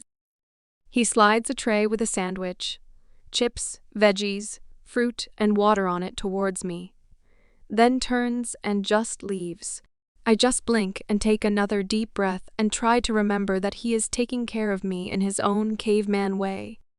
It's a sign of him trying to mend fences that he came over in the first place, and as much as I want to throw it away to show I am still angry with them, and I don't want to prove he is right. But I'm hungry, and the doc said I wasn't eating enough for my activity level, so I eat everything. Quickly, then get up to throw my stuff out and head to our next class without a backward glance. The presence of 6 bodies behind me tells me I have a full escort this time. The next couple days are more of the same mundane routine, but I really don't mind routine. Sometimes, with all of the chaos, having expected things happen the way they are supposed to is calming and reassuring. Marnie took my advice, and while she wasn't any better, she wasn't as big of a pain as she was on day 1, and she seems to be really trying. Sierra said something similar about Jeannie Friday morning. So after training tomorrow morning, we are getting ready in the Luna's suite for the mating ball. You have 0 choices in this matter, and I don't want to hear about it. We also have to be ready by 7 p.m. because Martha wants to see us at the diner first, before we head over to the ball. Sierra looks over at me like I might explode at her for telling me what our plans are for this stupid dance. The casual way she just throws more things we have to do before actually attending the ball is wearing my nerves, though.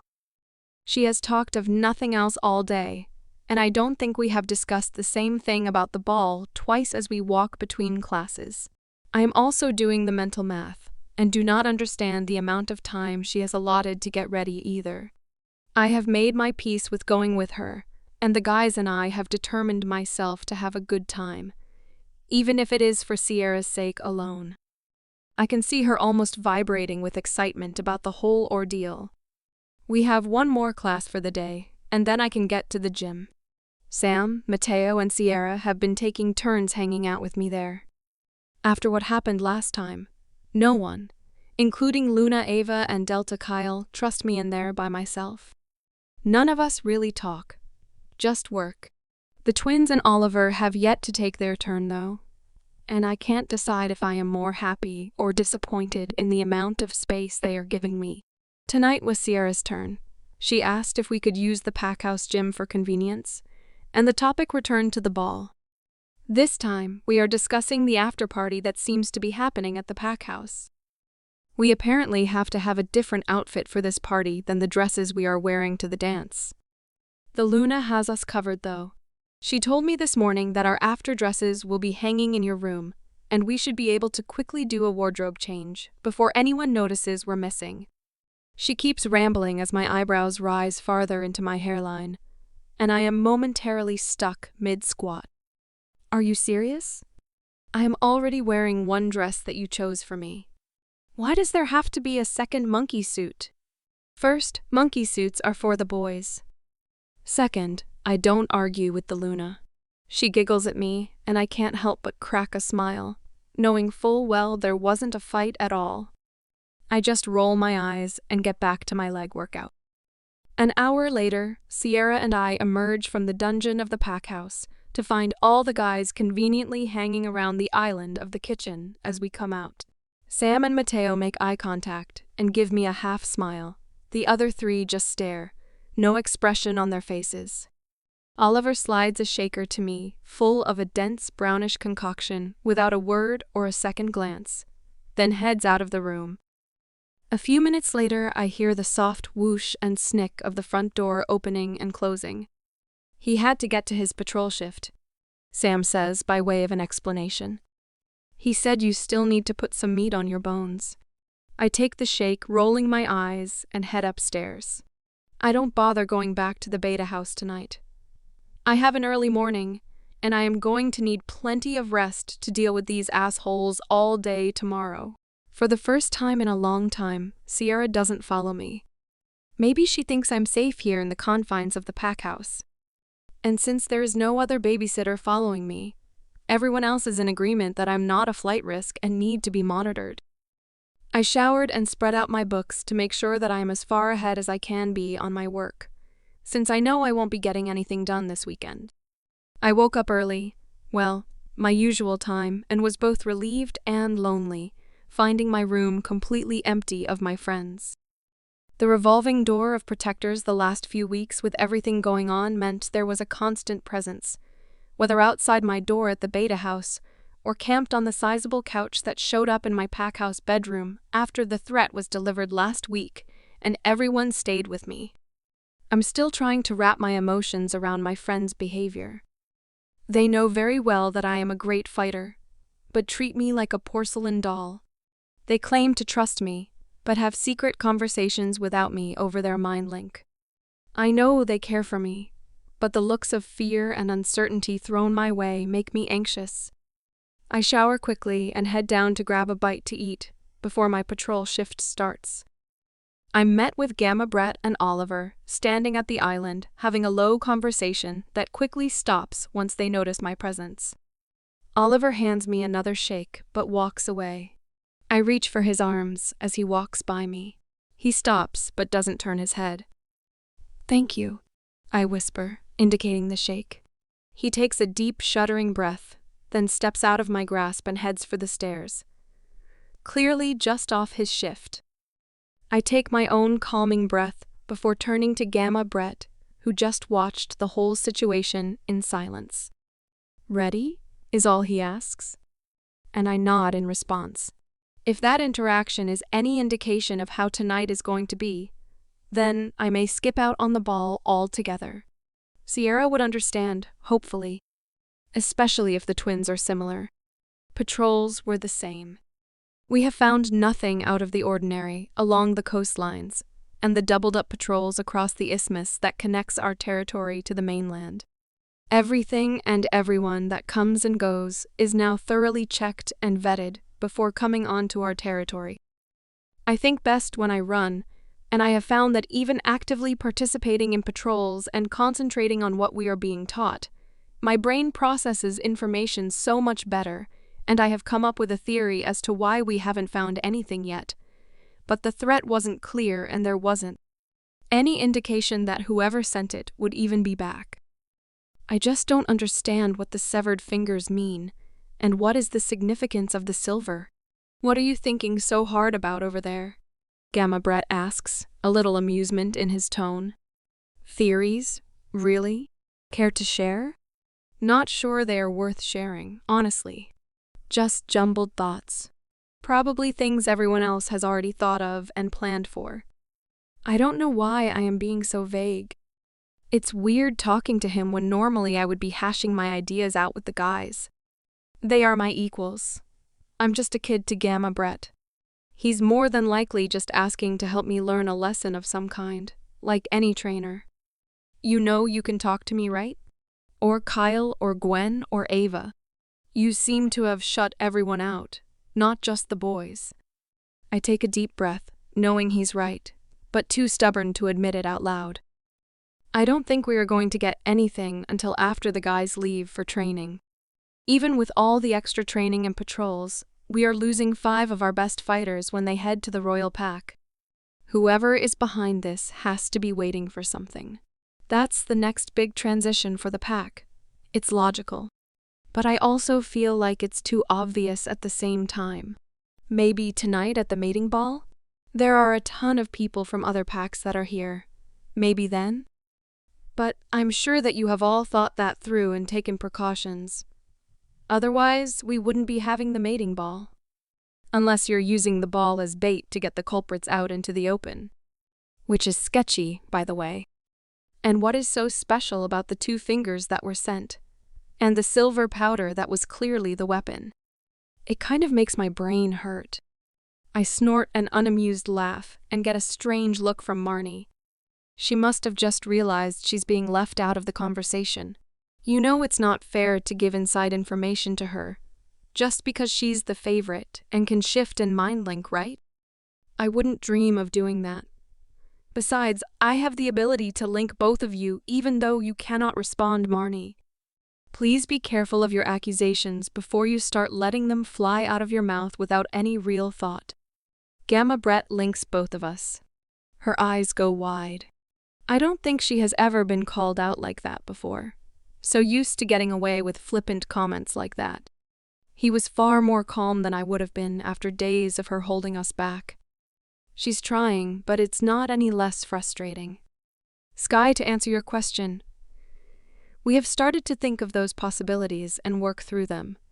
And no, we would not use anyone as bait unknowingly.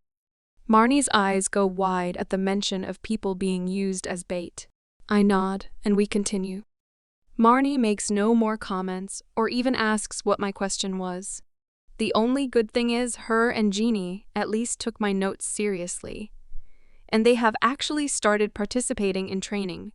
But they are years behind, which is painful for everyone involved. The 5-hour shifts are only slightly less painful than the first day with her. And to think, I have 3 more weeks of this rotation. I'm so overjoyed. We head back to the patrol cabin and check in before we all go our separate ways. I head off to Saturday morning training with the pups. They should actually be close to wrapping the first session up with the younger kids when I get there. It feels like forever since I have seen these kids, with the trials and the lockdown, and can't wait to catch up with them. I didn't realize how much I would miss training with them. Getting to see their excited faces when they finally master something they have been working on forever. When I walk into the arena, training is in full effect, and for the first time ever, I just stop to watch the beauty that is my pack. Each of the guys in Sierra have taken a group and they appear to be teaching release techniques for close combat. Everyone is sweaty and red-faced, but happy and engaged. Sky, come look. I did it. Brandon, a very hyper 8-year-old that reminds me of Sam when he was little, shouts at me as he barrels into the side of my leg, breaking me out of my thoughts. What did you do? I ask excitedly as he grabs my hand, and I can't help but be drawn in by his enthusiasm. I let him drag me across the field. We are both smiling and laughing, and I am so caught up I don't realize who he is dragging me to, until I'm thrown straight into a solid wall of muscle. I bounce and strong hands keep me from embarrassing myself by falling on my butt in front of all these kids. A sharp intake of citrus lets me know exactly who saved my dignity. I look up at Cam's face and give him a small smile. This is only the second one-on-one contact we've had in days. And I have to admit, it's also the first time I have felt any sense of calm since our fight. I shamelessly take another deep inhale of his scent, closing my eyes to savor the peace that washes over me. The rumbling chuckle in his chest lets me know the action didn't go unnoticed. The feeling is mutual. Skylar. Every fiber of my being wants to tell him it's okay to call me by the pet name, but thank the goddess that my brain is in charge. I just nod and then clear my throat. Brandon said he had something to show me.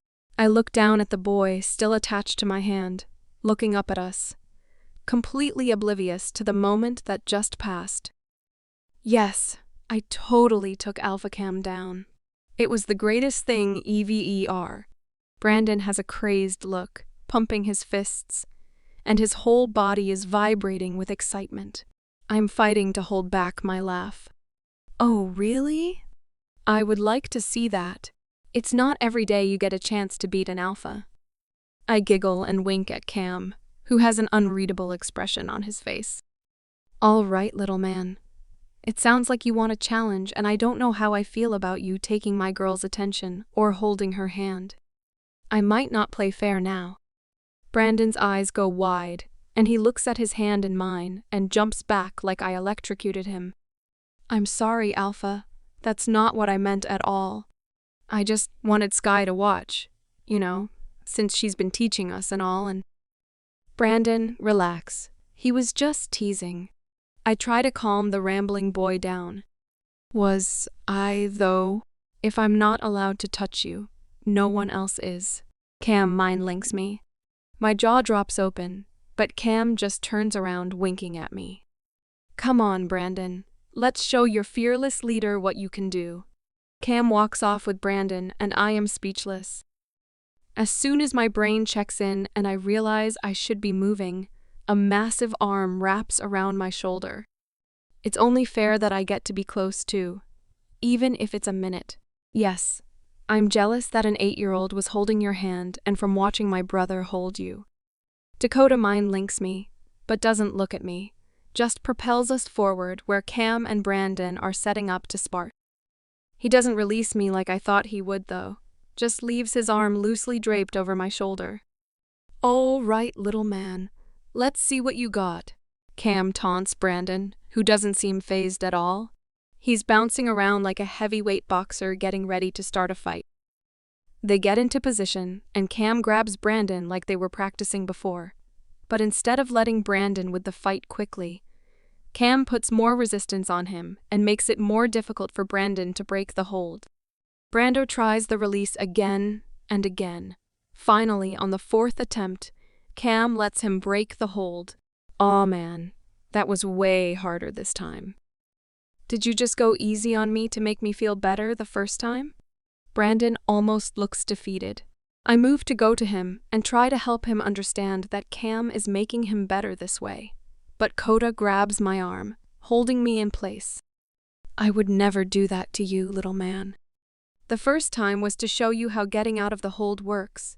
Then we keep working on it, so the move is in your muscle memory, no matter the situation. Then, as you get better, we make it harder and harder to break, so you're always learning. Besides, I couldn't let you make me look weak in front of the girls." He winks at Brandon, whose smile lights up his whole face, making me smile too. A low, rumbling huff comes from the other side of the sparring circle. I look up sharply to see Oliver staring daggers at me with a scowl on his face. He rolls his eyes and turns to walk away. He doesn't get far before we hear, "Oh, goddess, there you are. I have been looking for you everywhere. The Luna wasn't sure where all of you were. Of course you are working with these sweet little pups. It's so great how you spend your spare time with them. I just wanted to make sure that you boys left on time to get ready to take us to the mating ball. We have to be right on time for the grand entrance. I heard that Alpha Prince Alexander was coming too, since he became such good friends with you all during the trial.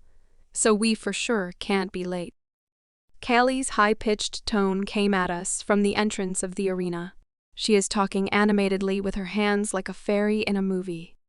"What are you talking about?" Sam asks, coming up next to me. "We have plenty of time, 2 more training sessions, and none of us are taking you anywhere. I know that we all made that perfectly clear. We are going as a group." He points generally to the guys, Sierra and I. "And just to be 100% clear, that does not include yourself, Marnie, or Jeannie. Please stop trying to force the issue or change our minds." Kaylee's face went more crimson than I have ever seen it before, but I'm not sure if it was from anger or embarrassment at this going down with an audience. "My father said Cameron and Dakota will be escorting me. Mateo will be escorting Jeannie, and Oliver will be escorting Marnie. I have no reason to think otherwise. He set everything up, and I expect you all to pick us up on time so we can make our entrance properly as the future leaders of this pack." She raises her chin to Sam as if she is giving a command. "I suggest you watch your tone to your future leaders." Oliver emphasizes the word leaders. "Your father is not a leader in any way, shape, or form, and therefore has no control over us or really anything in this pack. As you have been told on more than enough occasions, we are going as a group. He gestures to the guys around the sparring circle again for emphasis. The future alphas, betas, gammas, and delta. You are none of those things. Do not expect any of us to show up to escort you anywhere. None of us can sense our mate, so this ball is nothing more than an end-of-year dance and formality for any of us.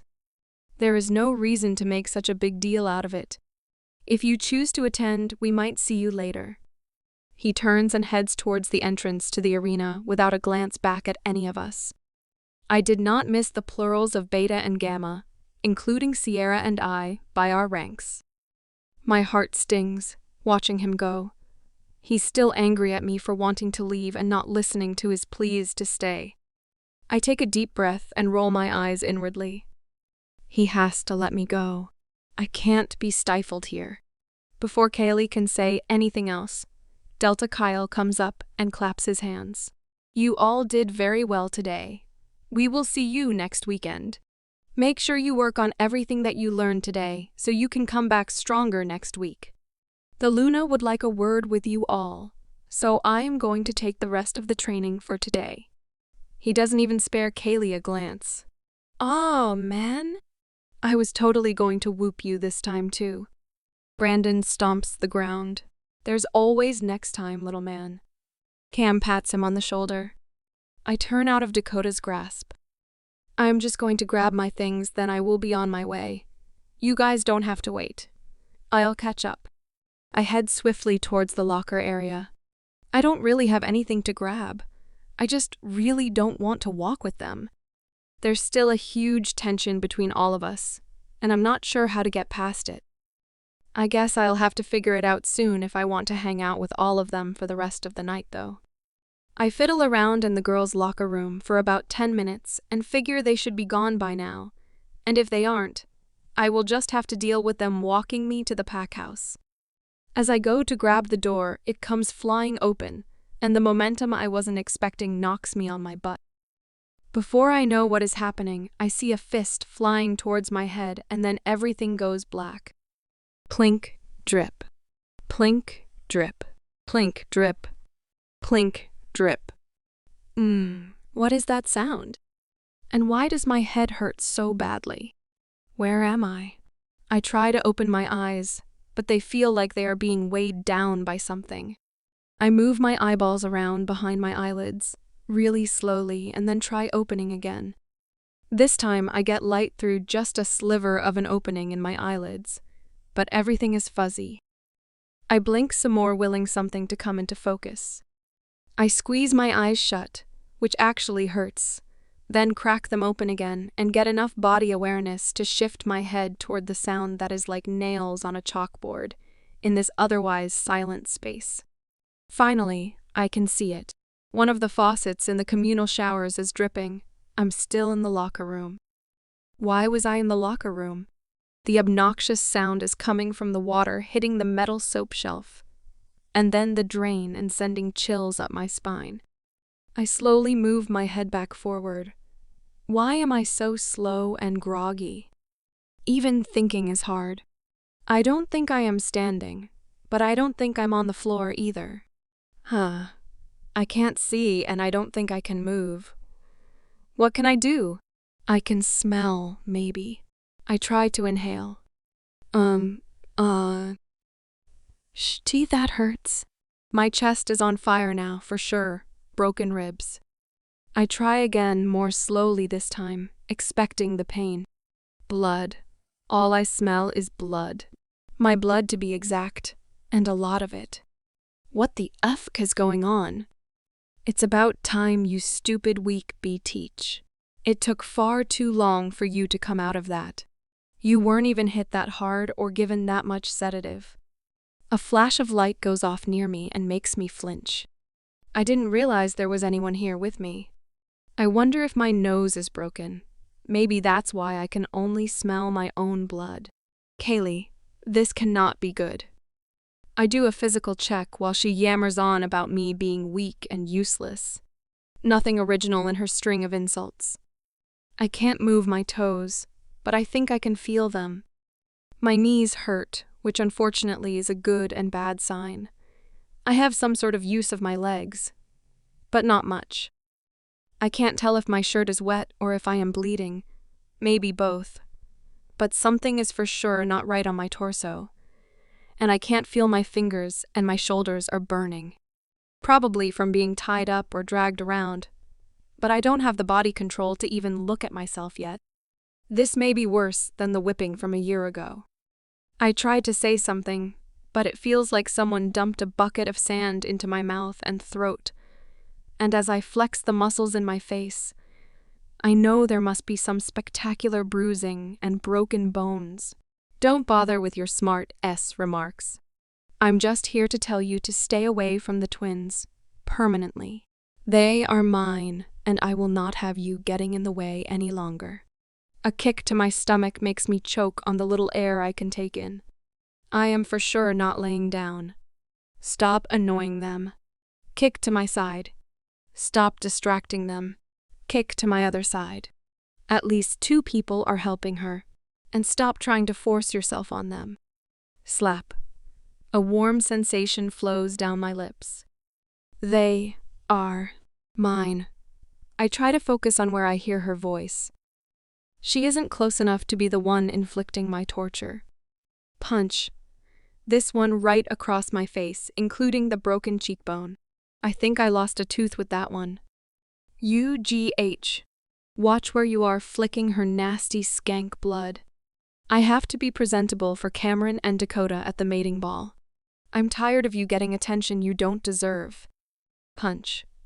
Having access and time with the Alpha and Luna that should be mine. Kick.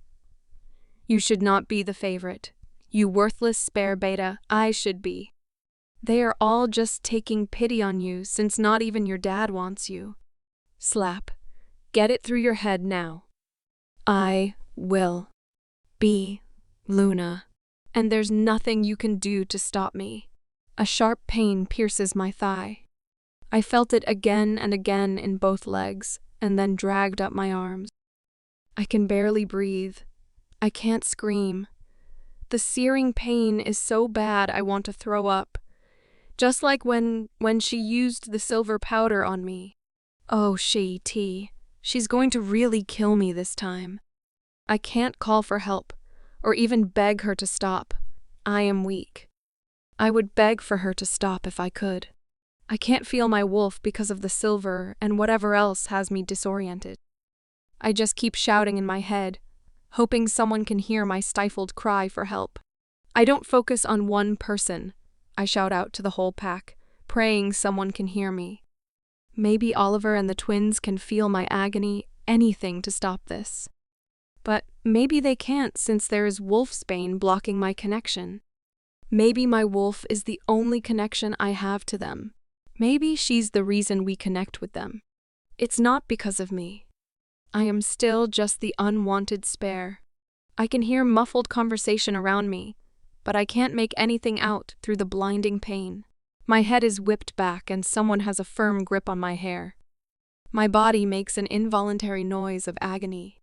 I still can't see anyone, but I can feel several of the tiny baby hairs pulling from my scalp, making my eyes water. Then the unmistakable sound of scissors cutting slowly, deliberately slowly. Snip, snip, snip, snip, before my head falls forward, unexpectedly lighter. And freshly cut short, loose strands fall into my eyes and poke at my face. She cut off my hair. What is wrong with her? I'm already beaten to the point of not being recognizable. There. Now, even when you heal, you will look terrible, and none of the guys will want to look at you, or to be seen with you. Make sure she's out until after the ball is over, preferably for a day or 2. That should give me plenty of time with the alphas. And if I see you anywhere near them after this, skank, I will make sure you don't survive the next round. There are plenty of wolves willing to help me get rid of worthless trash like you. The unmistakable sound of heels clicking on the tile floor of the locker room retreated behind me. Punches and kicks rain all over my body again. A few more to my face tell me this is probably why I can't see. My eyes are swollen and almost shut. I just keep chanting, "Please help me," in my head over and over again as my cries of pain go ignored. I can't move my arms or legs. Maybe I'm bound. Maybe they're broken. Who knows?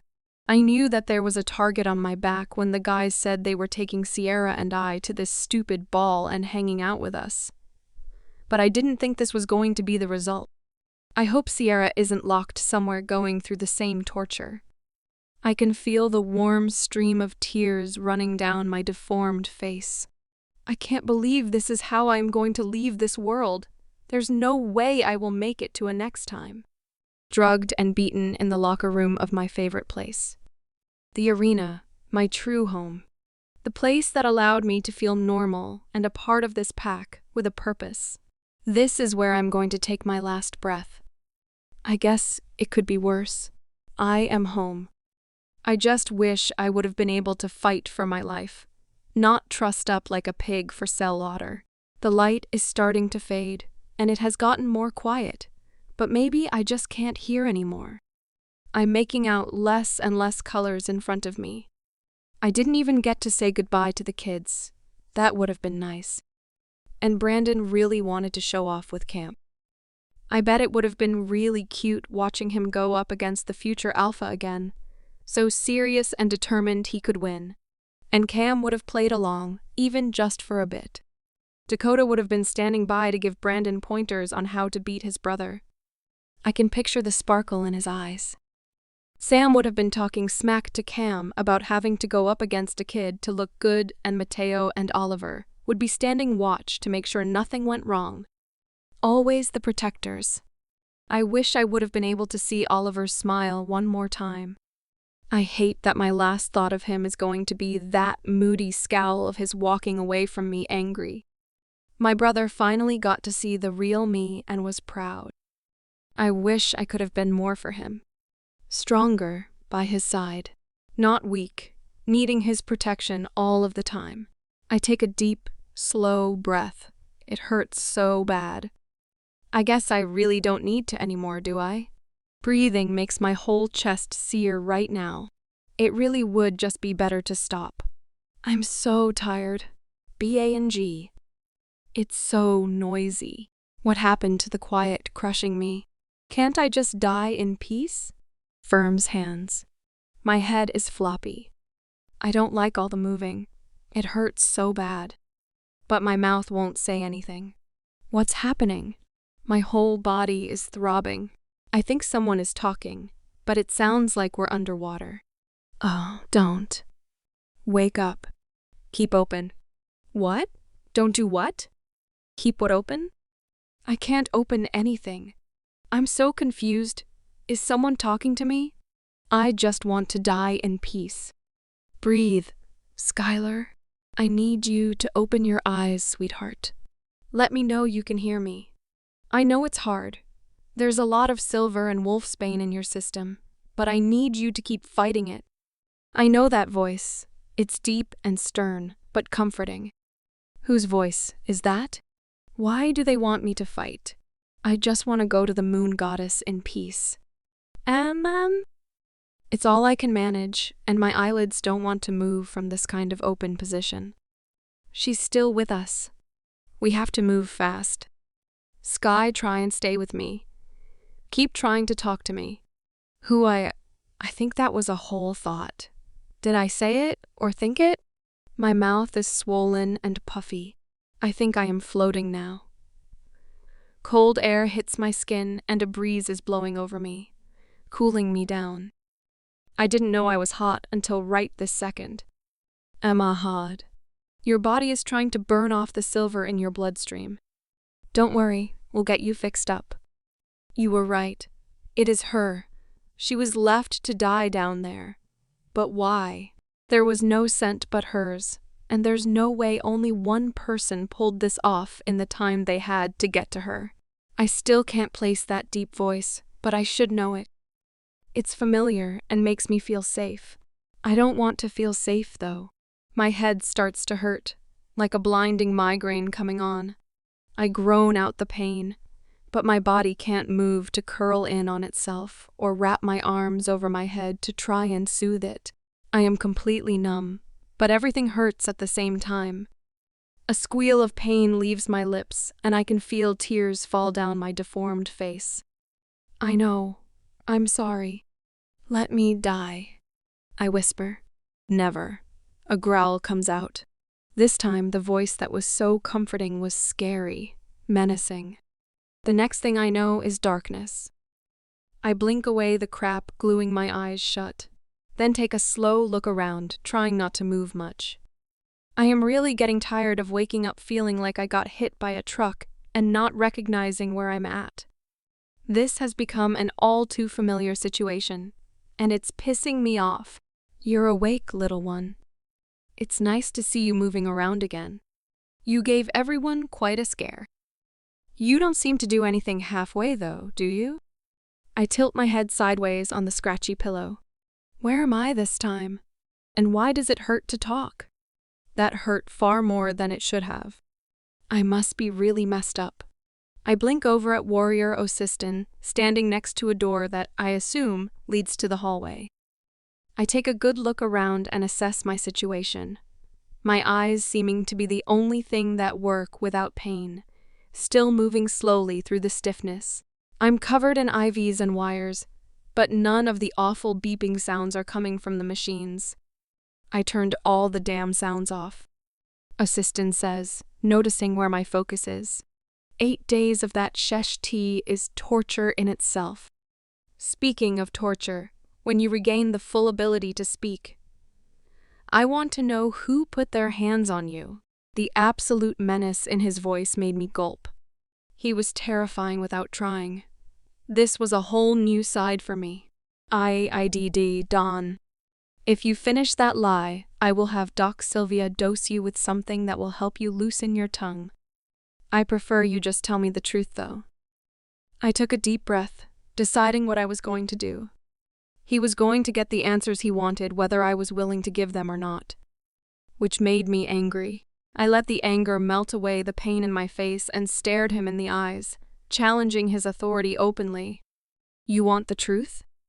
The truth is, I have had a bully for far too long. I take a second to scooch up in my bed and clear my throat, then carefully grab a water cup that is next to my bed.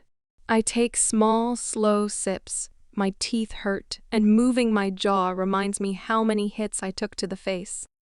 Osistin just waits. The story is long and painful. I don't really want to go into it, but my bully is rarely the one who puts her hands on me or anyone else. She has people for that. She directs her punishments and supervises to make sure they are carried out. As for this time, I didn't see who tortured me, and they broke my nose early, so there wasn't a way for me to catch their scent. She did speak to me, though, and informed me that I will stay away from the twins permanently. They are hers, and I am just in the way. As for her, no one believed me when I brought it up originally. It's been going on for years. It's allowed behavior that actually gets rewarded when I get punished based on the manipulative lies, she tells. She preys on the weak, and I tend to step in. No one should have to go through this, especially innocent children. I won't allow it. So that is all the information you will be getting on that subject. Next question? I continue to look him dead in the eyes. The scars on your back. They are not from this round of torture. Was this done by the same she you were speaking of? When was this? I take in a deep breath, struggling not to wince at the pain in my ribs and let it out slowly, trying to rid myself of my irritation. I choose to ignore his question and ask one of my own. He didn't answer me when I woke up, and I want to know who is waiting beyond that door. I take another slow drink to stall for time. I don't recognize this room, but that doesn't mean anything. I never stayed long in the PAC hospital the few times I did actually go, and I was usually too angry or disoriented to pay much attention when I was leaving. How about an answer for an answer? I answered your question. I have some too. Where am I, and why are you guarding me? Has it really been 8 days? I try to keep my face neutral and as blank as his. That is 3 questions, but I will let it slide due to mental exhaustion. You are in the hospital of the royal pack. It was decided that this would be the best place for your healing. I turned the sound of the machines off 8 days ago. You have been here for 14. Your turn. He raises an eyebrow at me. My eyes go wide. 2 weeks. My injuries were so bad I was out for 2 weeks. This is going to be a long-ass interview if I have to work this hard to get basic answers out of him. And I didn't miss the omission of him guarding me. Both sets of scars are from an interaction with her, but I don't think she did the whipping herself. The silver powder on the second set, I believe she did herself. I have no proof and was strung up in a way that I could not see anyone behind me. I only knew her from her voice. I could not detect any sense. Not even hers, and my nose wasn't broken that time. Your turn. Who decided this was the best place for me? Several people were involved in that decision. You were going to come to us eventually, and given the situation, it was deemed necessary for you to come sooner than planned. Your turn. You know that isn't a real answer to my question, right? And yet, still an answer. His face does not change from the emotionless mask he's had the whole time we've been talking. I sigh again. You are giving me a headache. He lets out a huff that might be considered a laugh. What happens now? I am technically too young to do warrior training. I still have a couple years left of school. What has everyone else decided is best for me? I let my irritation show. That is 3 questions in a row. It is my turn to ask a question, little one. But I groan and roll my eyes. He raises his eyebrows at me. Fine, shoot. If Doc Sylvia can get rid of your scars, would you want her to? I still for a moment, and then shift uncomfortably in bed, looking down at my hands folded in my lap. I'm sore, but not nearly as much as I should be after that beating. I guess that makes sense if I've been unconscious for 14 days, though. Do I want to get rid of Kaylee's daily reminders that she thinks I'm worthless and just someone in the way?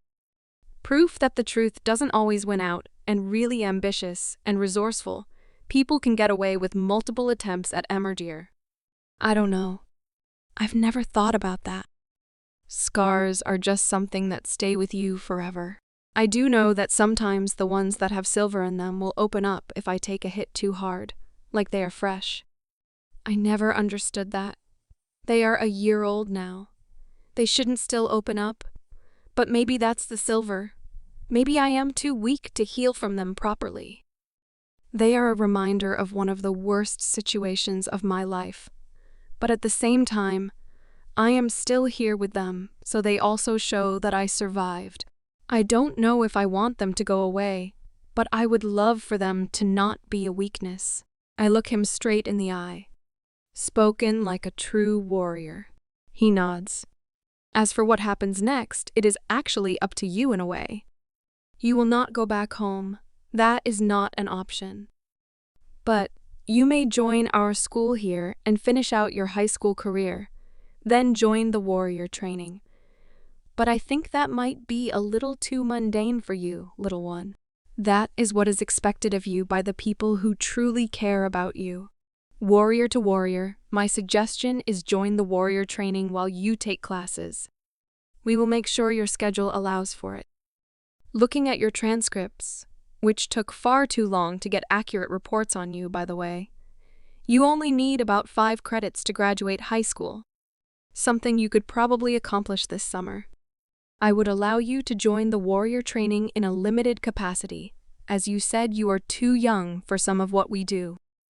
You will not receive the official Elite Warrior brand, which I will explain later when it applies to you, and you will not be allowed to go on missions until you are at least 16. But you can get a head start on what it is we do here and get out of whatever box you seem to have been placed in by people who think they know what's best for you. That sounds like my best option. Going home would just cause more problems, and I have nowhere else to go, and I am done with most of my school credits. It would be a waste of time to have to sit through classes when I could be doing something more productive. I try really hard to hide my excitement, but I don't know how well I do. You will be held to the same standard as all the elite warriors. While you are in training, no contact with anyone outside the training program while you are here. We have designated family visits, but you are bound by the Alpha King to secrecy of the details of our program. I understand. Speaking of family, does my brother know I am here? He has been brought up to speed on your current situation and is aware of your living arrangements. I just nod my head. Up to speed on my current situation means he knows how bad this beating was and probably agreed to send me here. I know you have some more questions for me, but Doc Sylvia and Doc Gannon would like to come in and check on you now that you are awake. We can continue talking if you don't mind additional ears. That's fine. There isn't much point in hiding now. I barely got the words out when the door opens and I about jump out of my bed. If Assistant hadn't told me her name, I would have thought it was Sierra coming to see me. Oh, my dear, I am so glad to see those beautiful eyes. Sierra has been so worried. She will be so excited to hear that you are finally awake. Now we are going to be running lots of tests on you. There are so many fascinating things that I want to know. Please don't think that I am trying to pry, but someone your age should not have been able to withstand the levels of torture that you have undergone. I can't wait to see what makes you tick. She is practically jumping up and down, and I don't know if I should be more intrigued or scared of her excitement of my many levels of torturous adventures. Sylvia, settle down. You are going to give the poor girl a heart attack. I am sorry for my mate. She loves studying remarkable things, and you, dear girl, are nothing short of remarkable. I am Dr. Gannon Malkia, and this is my mate, Dr. Sylvia Malkia. We are Sierra parents, if you didn't figure that out already. Since we're both here, everyone just calls us Doc Sylvia and Doc Gannon. I nod and look between them. Nice to meet you. Can I see Sierra? Is she here?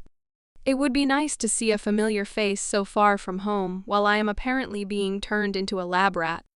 Now that you are awake, I think we can arrange something.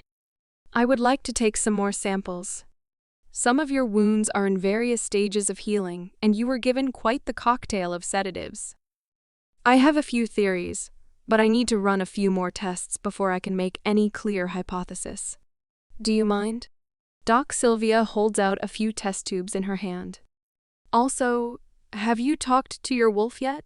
I have a few questions for her too when she comes back around. No, I haven't heard from her. Not since the attack. Whatever they gave me cut off our connection.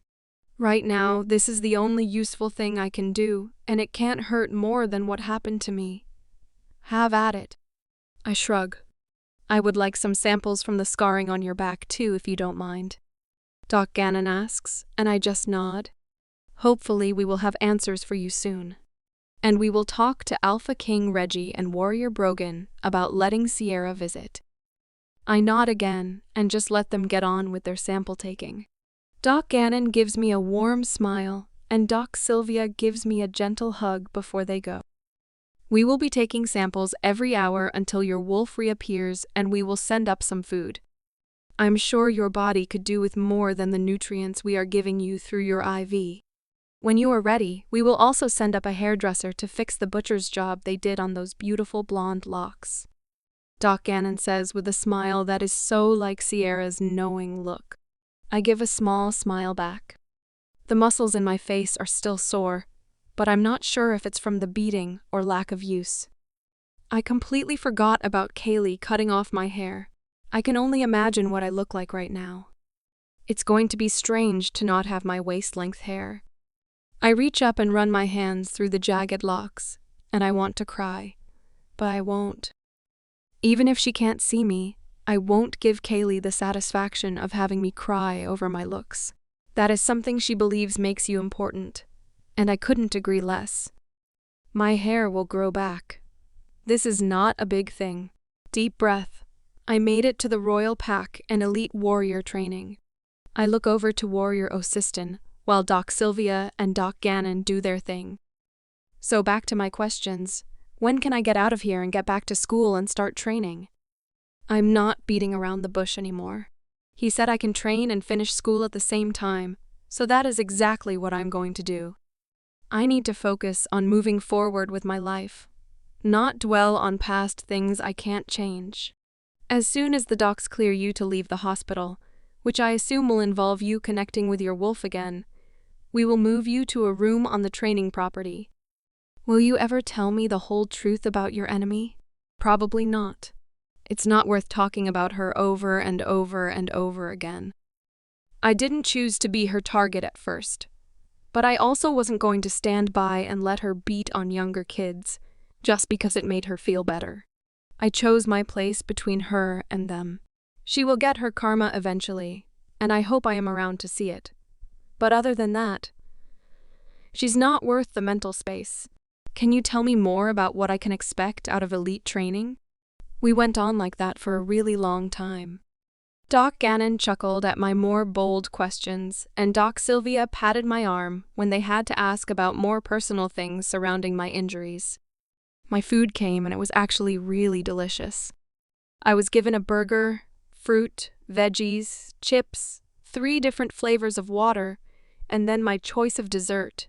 Definitely not what I expected hospital food to be like. My throat was a little sore, but I wasn't going to let that get in the way of a full meal. Warrior Assistant left me for an hour so I could get up and shower off the 2 weeks of grime that had developed on my body. I've never enjoyed showering as much as I did then. I kept trying to communicate with my wolf. I wanted to talk to her so badly and see if she remembered anything from my attack. But I also really wanted to talk to her so we could get out of this hospital and get on with our lives.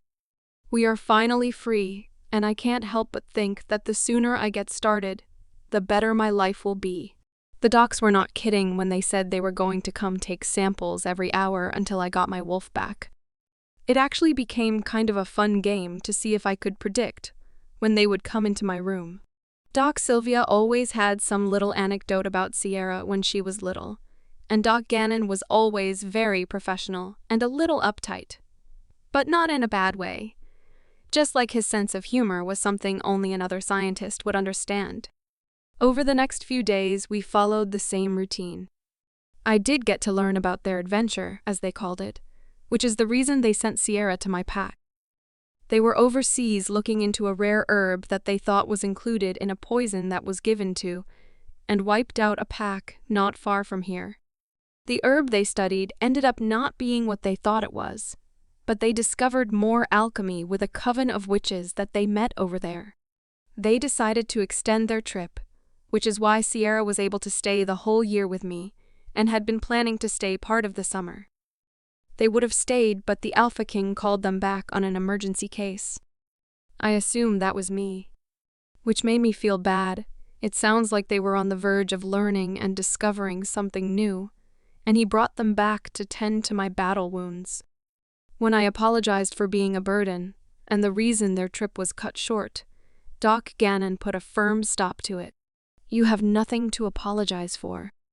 My dear, you are not a burden. Do not apologize. You are one of the most fascinating cases we have ever had. We wouldn't miss being a part of your journey for anything. Doc Sylvia says with that hint of manic excitement I have come to associate with her. I don't understand. How is tending to my attack injuries fascinating?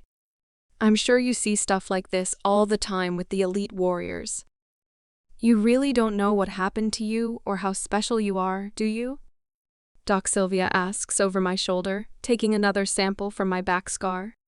There is nothing special about being held down and beat into unconsciousness. Is that what you think happened to you? If that was the case, you would have died long before anyone ever found you. I don't understand. I look at Doc Gannon, who is taking his 4th test tube of blood from me. The amount of wolfbane, silver, and poison we found in your system should have killed you almost instantly. Not to mention the amount of physical abuse your body took on top of that. Your body and mind are completely intact, as if you just have a few minor bruises from everyday training. not to mention the extent of your previous attacks. Doc Gannon says, as if that is common knowledge. Your body dispelled most of the poison within a few hours of your attack. The only reason we know how much was there originally was from samples we took from your clothes. Either your attackers had no idea what they were doing and just gave you a bunch of things to weaken you, or they were testing you to see how much your body could take. Doc Sylvia finishes his thoughts. Doc Sylvia did take advantage of when I took a shower. She came in to assess all of my wounds before I got fully dressed. Some of them needed stitches, and she wanted to make sure that I didn't pull anything with all of the moving around I have been attempting in the small space of my room. I am beginning to get antsy being stuck inside, especially when I found out how long I was out. So, I have been stretching as much as my body will allow and doing some light workout movements. It's hard being attached to so many machines, but I had to do something. Neither of the docs or warrior assistant have made an attempt at stopping me, so I assume everything I am doing is all right, or someone would have tried to stop me by now. She wanted an unobstructed view of all my scars and wounds, without the hospital gown being in the way. She did explain to me what some of my injuries look like, and how soon she thought I would be able to leave. She also alluded to having an idea for the reason that the scars that had the silver are healing differently than every other injury. She said it's still a theory, and she doesn't want to change the results if it has something to do with the way I view the injury, so she isn't going to explain it to me yet. But soon. Whatever that means. Which left me thinking that more happened to me than even I know, and maybe I don't want to know. I get the feeling that there are things about my situation she wants to tell me, but she isn't sure, and she is using her skewed results line to keep me from asking too many questions. Maybe she's not allowed to tell me, and her theories and assumptions are not something that are to be said out loud until she has proof. But that might just be who she is. She doesn't want to give me any false hopes or false fears based on her theories. It also took some convincing, but she did allow me to put on a pair of shorts and a t-shirt, as long as she was able to cut it up the back and safety pin it together. It made me a little bit more comfortable with Dr. Gannon and Warrior Osiston coming and going. I'm becoming more and more comfortable showing off my scars and injuries to people, though. Not like I have a choice here. Doc Sylvia and Doc Gannon both seem to find all of my injuries and my scars very intriguing. They take lots of notes and discuss over their mind link what their theories are. It's a little weird to be comfortable in my skin. I did not get to see Sierra for 2 more days. The doctors wanted all of the silver and the wolfsbane out of my system. They still wouldn't tell me what else was in the cocktail. But I assume it's other types of poisons or sedatives because of the way that my body reacted to them. They also took out most of the wires and monitors when I was able to eat and put on a couple pounds, which made moving better. I thought I was going to cry when Sierra walked through my door, and I had a pang of guilt when my instincts made me look behind her to see if the guys were there too. I didn't realize how much I missed them all. Sierra told me that the guys are all here at the Royal Pack doing their training. She's not allowed to speak to them either, which makes me feel a little better. I thought I was being kept from them because of something Kaylee might have said, or because they were mad at me for leaving. They need to stay focused on their work with the other ranked leaders in their training. But if they are allowed to leave their compound, she said they're going to try to come and see her, and possibly me. Which leads me to believe they all know that I'm here with them. I don't know if I am more excited or scared of the idea of them coming to see me right now. I'm not ready to talk to them about the night of the attack, and I don't know what they know or were told. Sierra doesn't say much about the night of my attack. She avoids it whenever I ask questions. So I don't know if she doesn't know, if she's not allowed to say, or if it was so traumatic that she just does not want to talk about it. She's very interested in me getting to start my elite training early though, and we spend a lot of time speculating about what will happen when I do. She asked if I would get to take classes with her, or if my training and classes would all be done on the elite compound. I made a mental note to ask Warrior Assistant about that. She also helped me figure out what I'm going to do with my new shoulder-length hair. It wasn't as bad as I had originally thought, but this is her department, and it brought me a sense of normalcy to have her playing with my hair and talking about all the different ways I could wear it.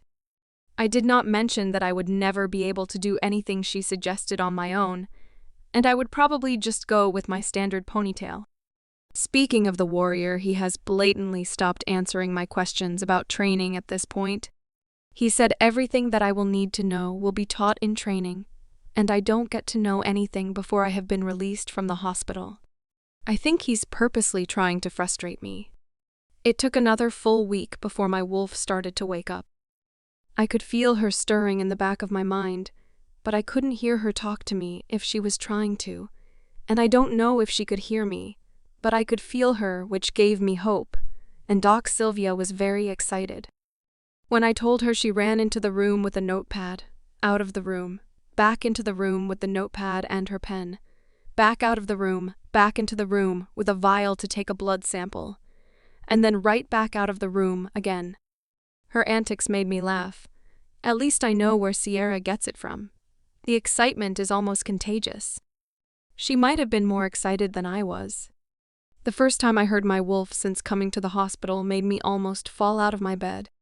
"Oh, my sweet girl. There you are. I've been trying to talk to you for days."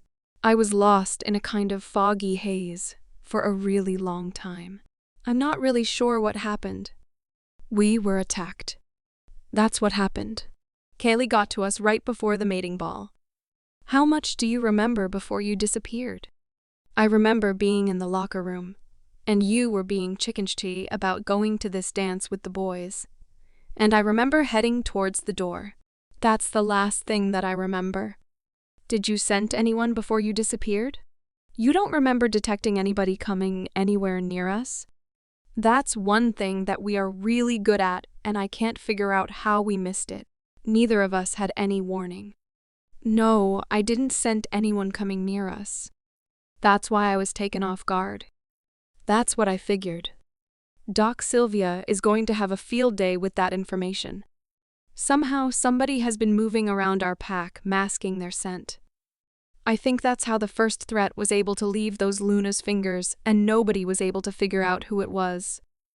And I think that's what happened every time I got jumped in the hallway. I never saw it coming. I never thought of it until now, but that's the only way that I would have been attacked and not been able to at least react. I think you're right, my dear girl. You're going to have to fill me in on what has been going on for the last... How long have I been out? I filled my wolf in on everything that had happened since the day in the locker room. I can't believe it's been almost a month already. She was appalled by what had happened to us, and the few things that I can remember. She is very amused by Sierra's parents and keeps trying to push me to talk more about Kaylee and everything that has happened with them, saying they would understand and just listen. She also said it would help them with healing me to know all the details of all of my attacks. I wasn't buying it and told her the same thing I told Warrior Osiston. Kaylee isn't worth the irritation of bringing her up over and over again. Warrior Osiston and Alpha King Reggie both came in to talk to me 2 days after she came back and started having conversations with me about what happens next. Little one, you certainly know how to put on a show. I know you wanted to be in the elite warrior training. I just didn't know how badly you really wanted it. Alpha King Reggie tries to make a joke. I could only give him a half smile. It's still too soon for any of that. I'll keep that in mind for next time. I smile at him. Are you up for a little tour? I would love to show you around this portion of my territory before we get you settled into the training compound. Then you will be starting training immediately tomorrow morning. I would love that. I can't wait to get started. Being locked up in this little tiny room for 3 weeks has been torture. I sit up excitedly. You have a long list of things that qualify as torture, little one. I think that joke might be a little too soon, Warrior Brogan. Alpha Reggie tries to scold him, even though he made his own joke not a minute ago. Well, she's going to have to get used to it. Those kinds of jokes are never going to go away, and she's going to get sick of them very quickly. None of our warriors are going to give you any slack because you are younger, and they have been made aware of the basics of your particular situation. Just be ready. Yes, sir. Oh, goody. I am already the freak of the warriors. This should be interesting. Doc Sylvia got me all checked out and told me she would be dropping by the training compound to check in on me and to continue to take samples as I get stronger. I didn't have many belongings since they cut off all my clothes to tend to my injuries. I packed up the few outfits Sierra had brought me in a small bag and followed Alpha Reggie and Warrior Osistin out of the hospital. The Alpha King's territory was amazing. The minute we walked out of the hospital, it was like stepping into an old-time fantasy wonderland. I didn't even imagine this when he was describing it to me when we were talking about all of the different ways to protect his pack.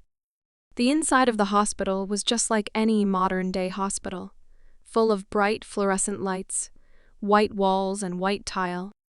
Everything was clean and modern and had that disinfectant smell. But when you stepped outside, the entire exterior was a dark, gray brick, with wood framing the windows, and the top had turrets like in an old English country manor home.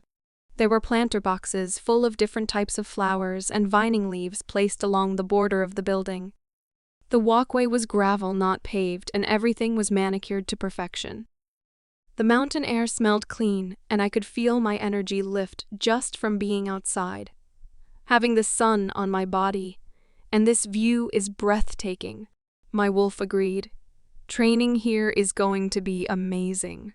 We walked just along the path to the right of the hospital entrance, and from this vantage point, I could see a majority of the territory. The hospital was set near the base of the mountain, but still higher than most of the other buildings I could see.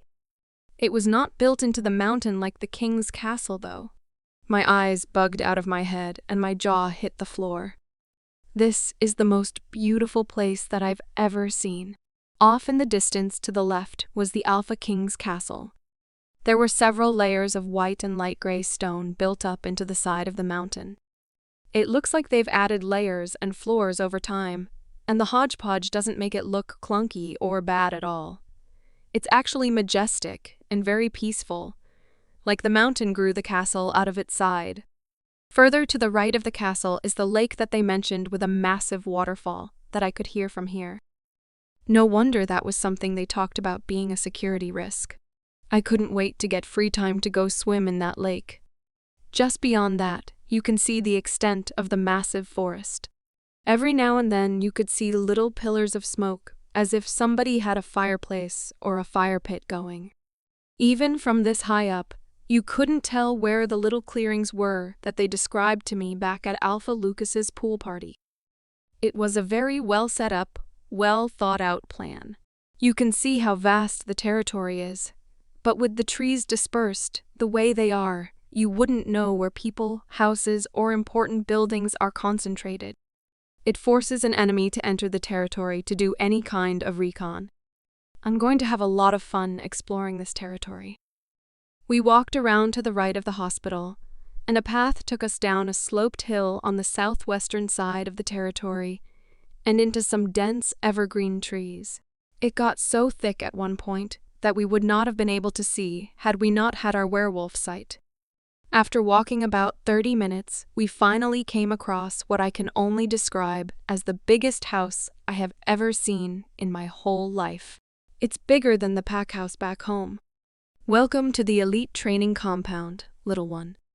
Warrior Osistin says over his shoulder, giving me a small sideways glance. This is where I get to train? There's no way this is a training compound. It looks more like a country club on steroids.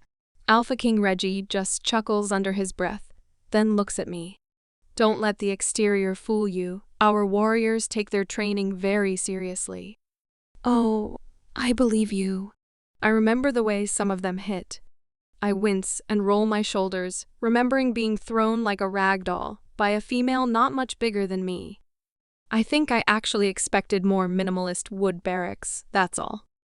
They both shared a look and a smile, then headed on forward without another word. The enormous white stone building is clean and pristine. The roof and shutters were black and looked brand new. Nothing was out of place. Osiston led us up the U.S.-shaped gravel drive, under a covered walkway held up by two massive columns, and led us through heavy-looking carved wood double doors that had to be at least 20 feet tall that stood in the direct center of the building. Walking into the entryway, I was no less stunned. On either side of me were two grand staircases leading up to the second floor and off to, I assume, where rooms or offices would be. We bypassed the stairs and headed straight forward into a massive living room. Just like in the pack house back home, the back wall was a wall of windows overlooking the back side of the property. The only thing hindering the view is a massive fireplace that I could probably stand inside and not have to duck and fit 4 of me side by side. The sitting area facing the fireplace is made up of 5 large couches that even Alpha Prince Xander could probably lay on comfortably. They were made with extra large warriors' comfort in mind. We walked to the left of the living room and into one of my favorite places, the kitchen. Just like the kitchen at Blue Crescent, there were multiple gas cooktops and at least 6 ovens, 4 refrigerators that I could see. And I'm sure there's a pantry probably as big as my bedroom hidden in here somewhere. What do you think so far, little one? Do you think you could handle living here? Alpha Reggie asks, like I might be disappointed in something. Are you kidding? This place is amazing and I've only seen the living room and the kitchen. This is actually where you guys train and live? I can't help letting my excitement show. Our warriors spend a lot of time out on the property doing practical training within the territory or out on missions. So when they do come back to our compound, we like to make sure that our warriors are very comfortable. They don't get a lot of downtime, but when they do, we like to take care of them. He lets out a little chuckle. What else is here? Well, my dear, let me show you to your room, and then I will let Warrior Osiston give you the rest of the grand tour. Oh, I'm so sorry, Alpha Reggie. I didn't realize I was interrupting your day. You didn't have to stay with me so long. It didn't even occur to me that he probably has pack business to attend to, instead of babysitting me. No, none of that, child. I wanted to see your reaction to your new living space. But, as I do not live here, I am not the best one to give you the tour itself. I did want to talk to you a little bit before you got too deep into your admiration for our warrior facilities, though. He smiles a genuine smile at me, that proud dad look like he got confirmation he did a good job. Okay then, let's go. I didn't want to take any more time from his busy schedule than I already had. We walked to a set of stairs that is hidden on the far side of the kitchen and headed straight up. Just so you know, this end of the dorms is for females. The other side is for males. Once you have your elite warrior brand, it won't really matter as all of those male and female hormones will be suppressed. Your orientation class will explain how all of that works. The separation is more for the comfort level of all involved. Before getting here, not everyone is as accustomed to being underdressed in front of the opposite sex. That is not to say that males will not come to this side or you cannot go to theirs. It is just the best way to organize everyone. I nod my head in understanding. We eventually all get comfortable being in various states of undress the more comfortable we are with shifting. You just kind of have to be really. I only shied away from it because of my injuries. I didn't want people asking too many questions. I follow Osiston down the hallway, Alpha Reggie behind me. Each of our warriors has their own room. We do not force you to share with somebody that you may or may not get along with. Unfortunately, the warrior brand does not hinder your personality, and not everyone will always get along. All of our warriors are highly competitive, and some tend to take winning and losing very seriously, while others see it more as a game and for fun. You'll figure out who the hotheads are and who is more laid back pretty quickly. We walk past a few doors in the gray and white hallway, stopping at a room near the middle. Osiston opens the door and motions for me to enter. Everything has been provided for you, since none of your personal effects were brought from your pack. If there's anything that you need, please let your floor leader know, and she will make sure that you get everything that might be missing. We will introduce you to her a little later. She's out on a training mission now. My room is about as I expected from what I've seen in the pack so far. The walls are bright white. The trim is black, which I did not know that I would like, but it actually suits the room very well. The bed is a queen-size bed with very comfortable light blue linens and comforters. There's a desk in the corner that has a stack of books and supplies that I assume are for school, and a door to either the bathroom or closet. But I'm not really sure yet. It's elegant, but simple. Only practical things are here, but what is here is top of the line and designed for comfort. You will share a bathroom with the rest of your floor mates. It's like he can read my mind. There are shower stalls and toilets and all of those amenities there. We have omegas who come in and clean every single day. Please be respectful with all of your belongings and help them take care of the space. They are here to make sure the compound is well kept, not to clean up after sloppy warriors. You aren't assigned a time for hygiene, but there are a lot of you, so keep that in mind and be respectful of your floor mates. Yes, sir. All right, Skylar, grab a seat. Alpha Reggie motions toward my bed, and I sit on the cushy comforter. I know you've been talking to Warrior Osistin over the last few weeks, and you've given very little details about what happened in your attack. But I need you to be straight with me. Alpha Reggie towers over me. This must be an interrogation tactic. There are too many things that are very similar between your attack and the threat that came across to Luna Queen Anne and Luna Ava for it to be a coincidence. Is there anything else that you or your wolf can remember about that night or that situation? Any little detail will be helpful. We are still investigating that breach and have come up with nothing. And I'm afraid the rogues are getting more and more bold with their statements to most packs in our kingdom, and trying to harm our pack way of life. They may be getting more bold thinking they can get away with their actions, and these two incidents are proof of that. Usually there is some form of demand that is made, but we haven't heard anything. No, sir. I'm sorry. I don't remember anything and my wolf doesn't remember anything after they came into the room. I do know it was at least 3 people based on the way that I was being held down and the way that punches came at me.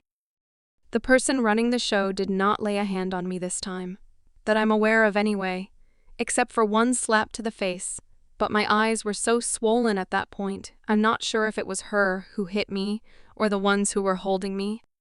Her voice just happened to be extremely close at that point. I believe the 2 that were holding me were male, and obviously very, very large. Based on the bruising on my arms that Dr. Sylvia documented, they had to be at least as big as Cameron and Dakota. They didn't say anything though, so I wouldn't be able to recognize or identify them with a voice. And just like the breach, there were no scents at all. Even the ringleader had no scent. I only know who it was by her voice. She wanted me to know, I think. Her way of showing she's untouchable. Alpha Reggie sat in my desk chair and looked at me with sympathy. What about this third person who you say is in charge of your attacks? Are you ever going to reveal her identity to us? It would be helpful in getting the justice that you deserve. No, sir. I can't prove anything that she has ever done to me with no room for doubt.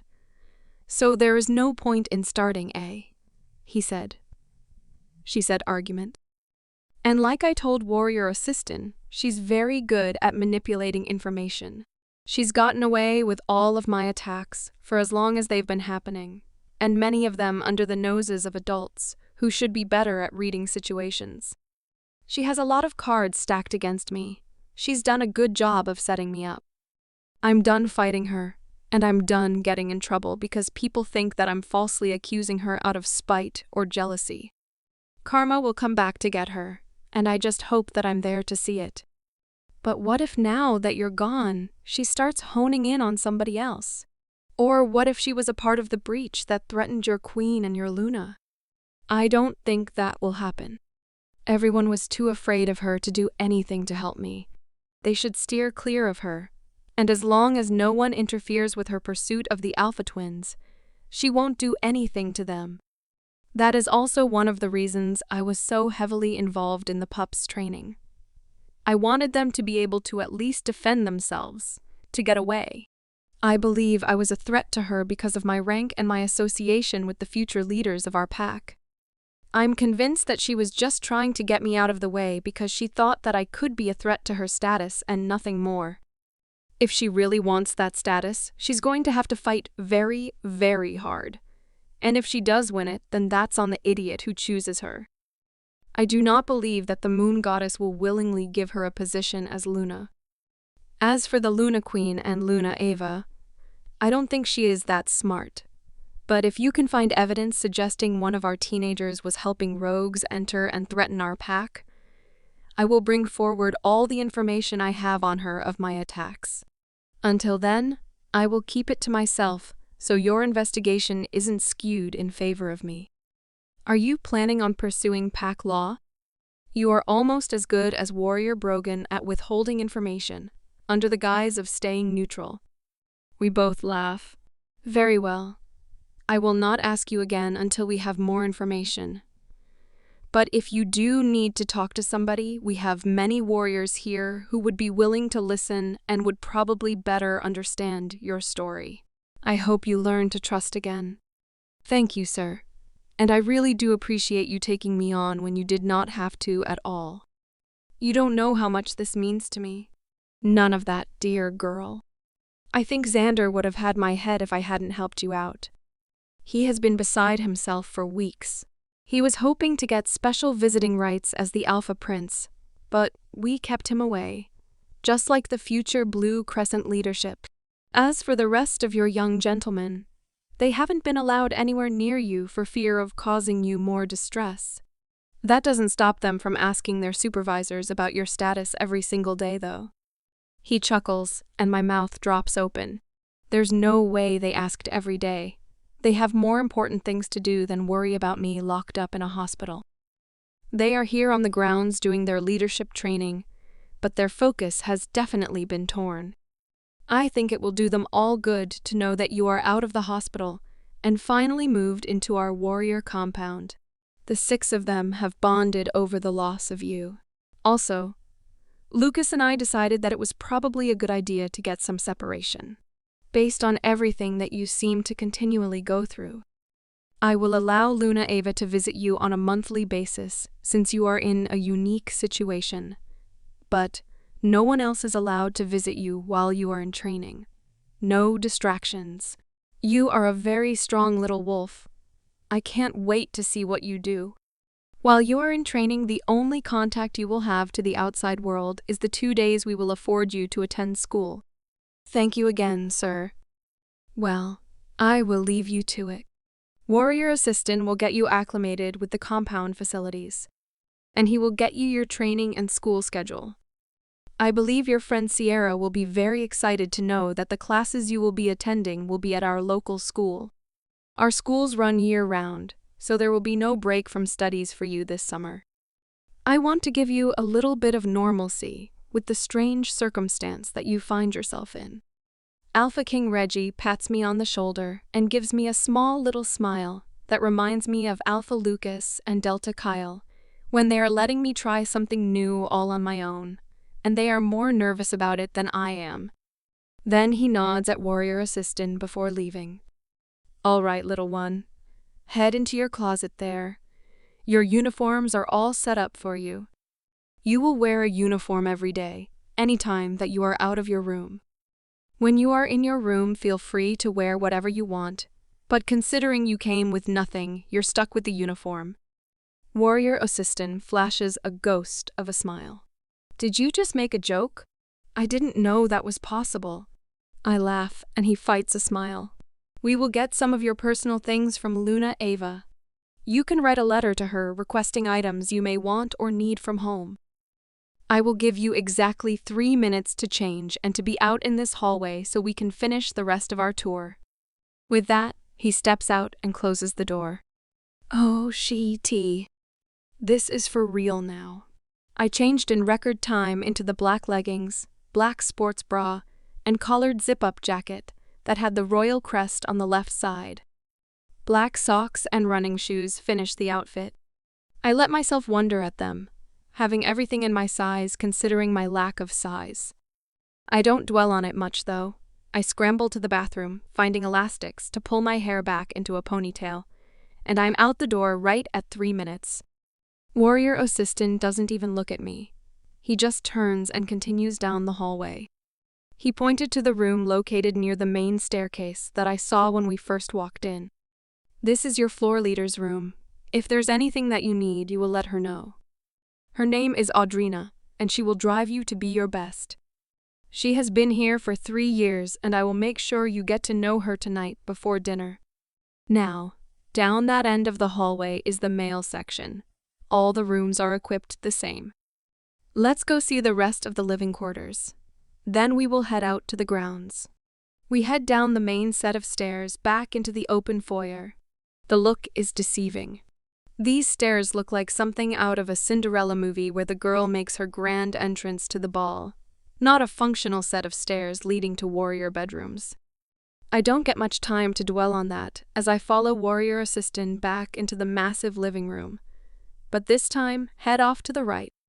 Over here are offices and study rooms if you do not feel like studying in your own bedroom, or if you have a group project. This is as far as outsiders can go. Make sure you get permission from me before bringing anyone here, though. There's a library down here as well. If there's any materials that you need that you don't find in there, again let Audrina know, and she will make sure that you receive what you need. The rest of the warriors use these rooms for strategy sessions, sometimes for mock missions, other times for real missions. We treat them with the same level of seriousness. Anytime you are sent out as a warrior, we want you to have as much planning and knowledge as possible. What we do for the kingdom is usually the most life-threatening job, which is why we train the way we do. Being prepared with contingency plans is part of that training. I nod and let that sink in as we continue to walk down the white and gray hallway to another set of double doors. These are only slightly smaller than the entrance doors that we came through originally, but just as ornate. Now, out here is your recreation space. He stopped and turned to me, looking for my reaction. I actually stumbled at the sight behind the bunkhouse. We have an Olympic-sized swimming pool over there. We have a hot tub and sauna, which you will use on a regular basis when you first start your training. It will help you recover much more quickly than anything else. There is an outdoor workout area complete with all weights and equipment that you would need. If you don't find something that you need or want, please let us know. We'll make sure that you get it. On the other side of the barrier, there is an assortment of climbing and rock wall equipment, something similar to your obstacle course back at Blue Crescent. I'm sure that you will feel quite at home here. This is not much different than what you are used to. I take a look around and I still get the country club vibe from everything. The pool is crystal clear with no leaves or bugs or anything floating around it. There are no lounge chairs surrounding it for relaxation, though. The hot tub looks like it was custom built into the ground to hold at least 20 very large werewolves in it. The steam lazily rising from the surface is inviting. I can see a huge hedge where he pointed to the workout space, and just beyond that, I can see the top of a wooden structure. That must be the climbing equipment he was talking about. Warrior assistant breaks me from my thoughts. We eat dinner every night at 8:00 p.m. sharp. If you miss dinner, then you miss dinner. The kitchen is closed promptly at 9:00 and lights out at 10:00 p.m. There's a wake-up call every day at 4:00 a.m. You are expected to be down at breakfast by 5:00 a.m., and we are out on the training fields by 6:00 a.m. The rules are strict and there are punishments for missing time.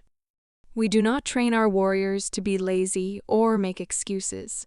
We train them to be the best of the best, and the best are not late. Our lunches are staggered so you will get your schedule on a daily basis. By the time you get up to your room tonight, you will have your training schedule as well as your school schedule. You will be assigned one of our newer recruits to escort you around for the first day. After the first day, you are expected to understand your way around and be fully capable of making it to your classes and to your training times on time and prepared. Do you understand? Yes, sir. Do we train on Saturdays and Sundays as well? Is the schedule the same? We train 7 days a week. Saturdays and Sundays are a little bit different, but there is still training. You do get free time on one of those 2 days to do as you please here on the grounds. You must earn your right to free time off the grounds, and you are in what we call a probationary period. Just know that our training compound is about as remote as you can get from every other training facility on the territory. It is also heavily monitored, so do not think that you will be getting in or out of the compound unchecked. Others have tried and failed miserably, and if you are caught, just know that your discretions will be put on public display. Yes, sir. I gulp.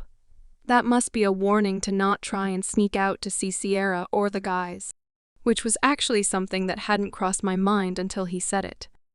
I could have Sierra here to study, though. That will be nice. I take another deep breath and have a thought. While I am here, what do I call you? Obviously, not many people get to call you warrior assistant.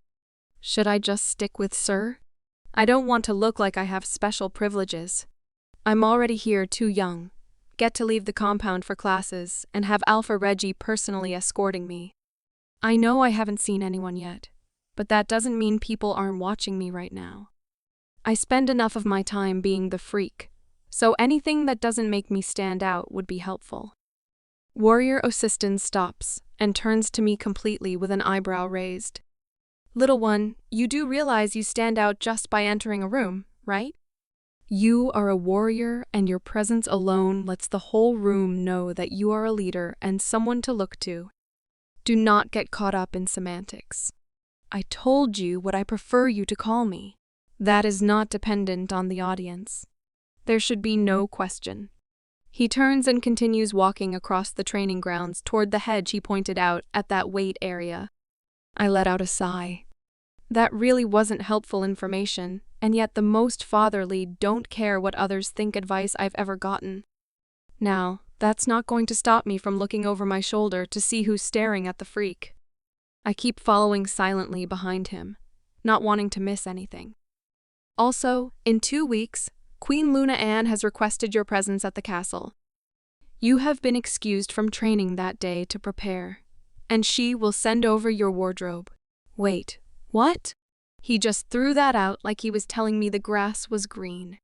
You said requested, but it sounds like I don't get a choice in going. I laugh a little. Do you know what she wants with me? I was not given that information. I was just told to let you know you will be spending most of the day and evening with her. I nod, wondering if she wants to check up on me for Luna Ava. I hope being excused from training for the Luna Queen or the Alpha King is a thing that regularly happens around here. I don't need another reason for the rest of the warriors to look at me like a freak. And why in the hell do I need a wardrobe? Is there a dress code for being in the castle? Too many questions. This is our wait center.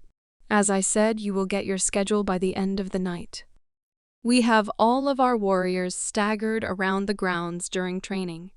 This allows us to constantly evaluate skills in a smaller, more concentrated group. Your groups will rotate as well so you don't get comfortable with certain people. We want you to be versatile and able to join any warrior group for any type of mission. You will eventually have specialties that you will focus on as you move up through the program, and you will notice some of our seasoned warriors are more focused in their skills. We have recon teams, extraction teams, computer and tech specialists, and weapons experts on top of our very skilled fighters. You can start to specialize once we have turned you into an amazing warrior. I just keep nodding. This is the most amazing thing I have ever seen. I must look like an overexcited bobblehead at this point. Everything he just said has me almost jumping out of my skin. I can't wait to get started. We continue walking through the hedged weight area and back to the ropes course. Oh, hell yes. I can't wait to get on this thing. It's gotta be at least 3 times the size of what we have at Blue Crescent. I walk past him. I can't help myself. This is going to be my new playground. This course has to be at least 2 football fields long and runs in a big oval around the perimeter, so you make the trek down and back. It is full of your basic climbing ropes and cargo nets, except nothing seems to be closer than 10 feet off the ground, and there aren't safety nets to catch you if you fall. There are also various sized wood planks and pillars to climb across or over. There is a rope bridge that has to be 40 feet in the air, and it is a makeshift bridge, so there is only a signal 1-inch thick rope to walk on, and a rope above to hang on to while you climb across. The distance between these obstacles tells me it's set up for guys like Warrior Assistant to struggle. I'm going to have to get creative with some of them to get through, considering I'm barely tall enough to come up to his elbow. I'm glad you're so excited, little one, because this is your first test. Your training starts now. We will gain a baseline for where your body is at after being in the hospital for a month. This will also determine how your training schedule will start. Over there, please. He points to a set of 3 logs lying parallel to each other. The end at the starting line is in the ground. The opposite end is elevated to about 10 feet in the air, making them look like complicated, rounded ramps. Getting closer to the course, the obstacles are spread out too, so there is a fair amount of running in between. Is there an objective or a goal I'm trying to reach with this test? For now, just run the course and complete it. Once I have a baseline, we will talk objectives. I fight an eye roll. He must get some weird satisfaction at not giving straight answers. It bugs me to not know what I'm working for. Completion isn't really a goal. That's the idea with any course. Once I am set up where the start line has been worn into the dirt, I look over my shoulder to let him know that I am ready. And then back at my target. I can't let him catch me off guard with anything. I have to assume every interaction is some kind of test here. G.O. was all I got. I run towards the log and take as big a step as my legs can go and continue running to the top. I take a running leap off the end, over a ditch that is so murky, I don't want to know what is in there, and then onto a rope to climb down. I hit the dirt running, sprinting toward a cargo net that leads up to a platform that looks more like a treehouse fort than a training center with its green shingled roof and tree branch railings. The cargo net was hard to get through. It was hung loosely to make it more challenging, and the netting was set wide, so my legs kept slipping through the holes. It felt like it took forever to climb. Once I reach the platform, I take a second to look at what is next and to catch my breath. This one is going to suck. It's a single rope bridge, like the one I noticed before further down the course, only this one has wooden poles hung vertically every 5 feet or so, keeping the 2 parallel ropes at a certain distance apart, and something you have to get around without falling. I do the logical thing first and try to jump and reach the top rope. Of course it's set at 7 or 8 feet, so even stretched tiptoe to fingertips, I can't reach both. It's too wobbly to just attempt to run, so I sit on the edge of the treehouse platform, wrap my legs and arms around the rope, and hang under the foot rope like a sloth. I start shimmying across before I waste any energy just hanging out. When I get to the first pole, I have to adjust my hands, and then my feet to get around it, so it breaks up my climbing rhythm, which is probably the idea. The other side is just more logs set like a ladder for a giant, but the next part of the course starts on the rung down from where I'm standing, and it's probably another 8 to 10 foot drop to that rung, and the cargo net attached to it is hung like a basket. At least this bridge is another cargo net, so I could trust fall into it, but that drop is at least 2 stories, and I'm not sure what that would do to my newly healed injuries. So far, I just feel stiff. There hasn't been any pain, and I'd like to keep it that way. I scoot as close to one of the ladder uprights as I can, and sit on the crosspiece. I wrap my arms around the pillar as much as possible and koala climb down the pillar slowly. I for sure have some splinters and scrapes, but made it down far enough to jump to the net, landing in a ball so my legs don't go through. I scurry on my hands and knees through the swinging net to the next platform. Now to get down. This so-called platform is no more than a plank of wood a few feet wide.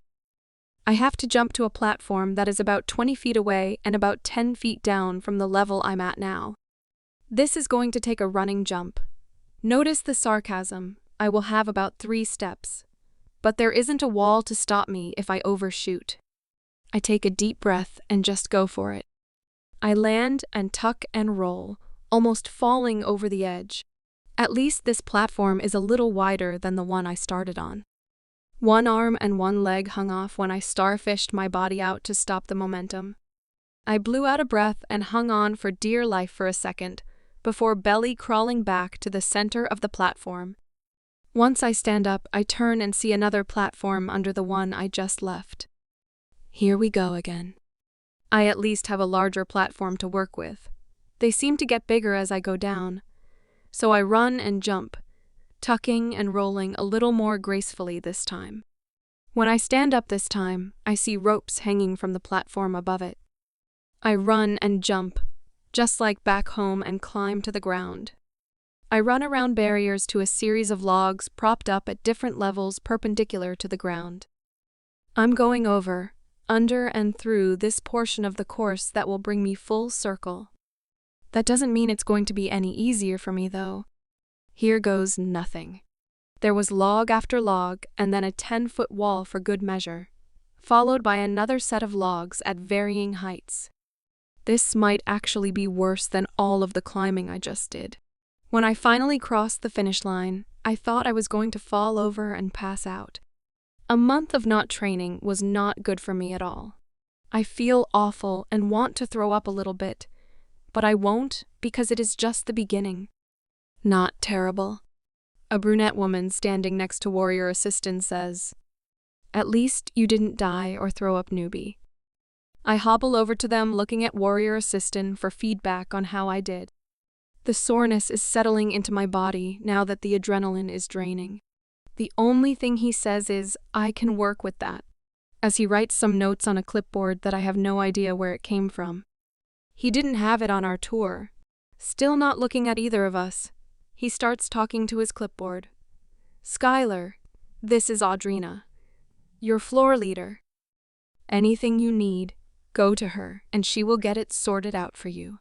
I nod at him, still waiting for any kind of corrections or things to improve on. But I don't think he is going to say anything unless I ask, and I don't know if I am allowed. He's let me be fairly open with all of my questions, but in front of one of the leaders here on the compound, I don't know if that's acceptable.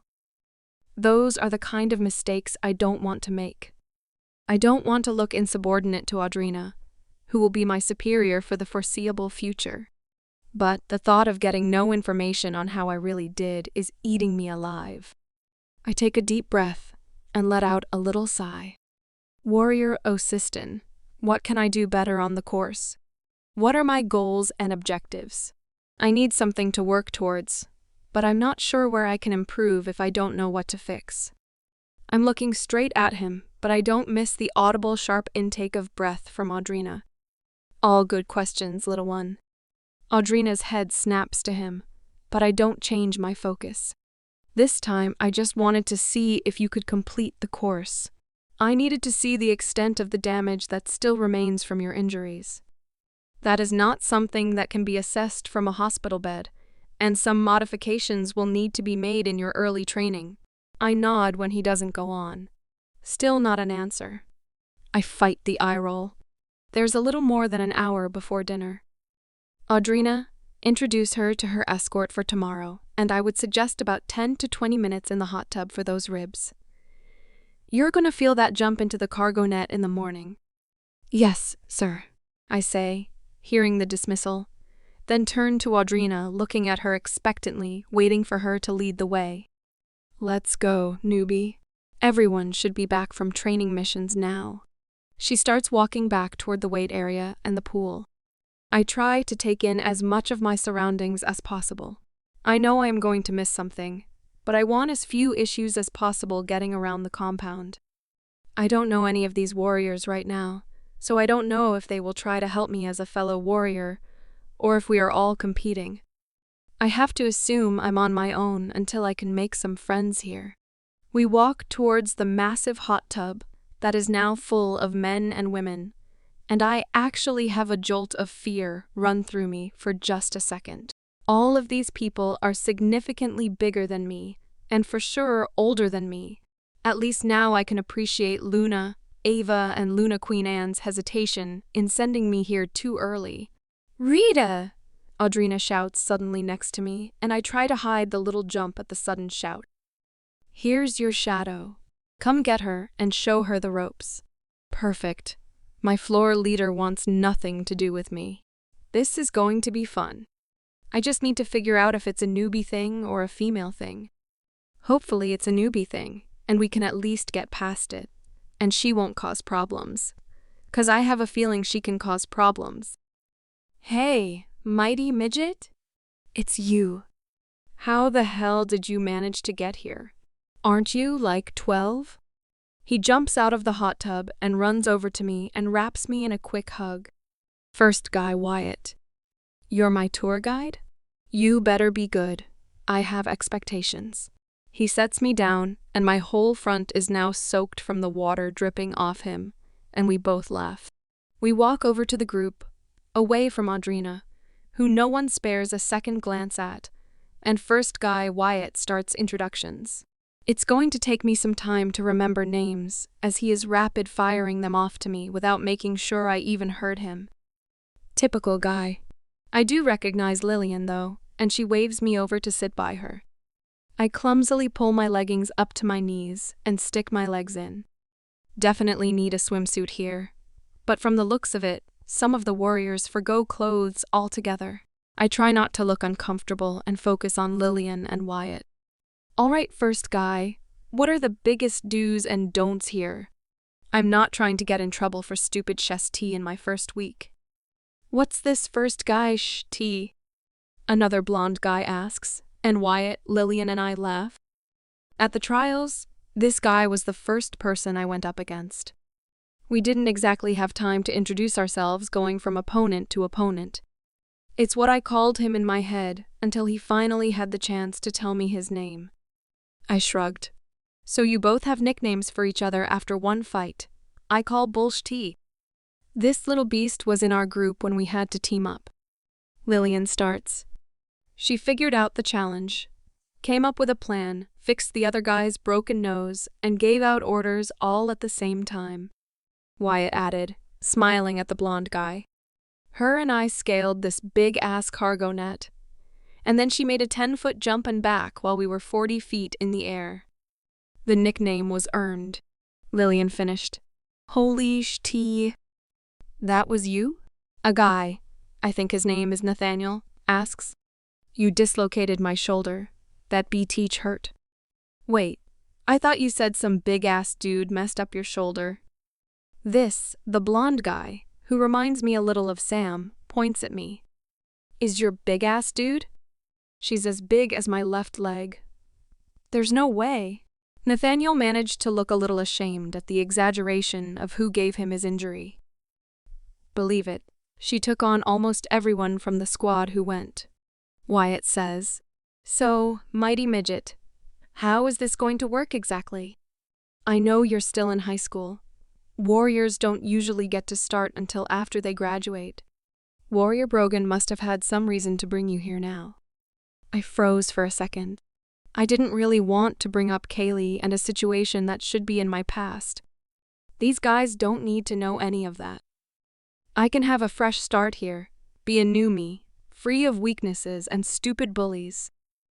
I wasn't going to come originally. I was allowed to do the trials so the elite trainers could see my skills, and because our pack was hosting them. Warrior, Osistin, and Alpha Reggie decided I should be here, so here I am. I tried to shrug it off and put it on them. No one will question the decision of the Alpha King or his lead warrior, I hope. It's bold of you to use their names so casually. Audrina speaks up for the first time from the other side of the hot tub. I hadn't even noticed her join us. It's what they personally told me to call them. I shrug again. This was what I was worried about, but I won't show that in front of her. It's still disrespectful. You should know your place in the hierarchy here and use titles appropriately.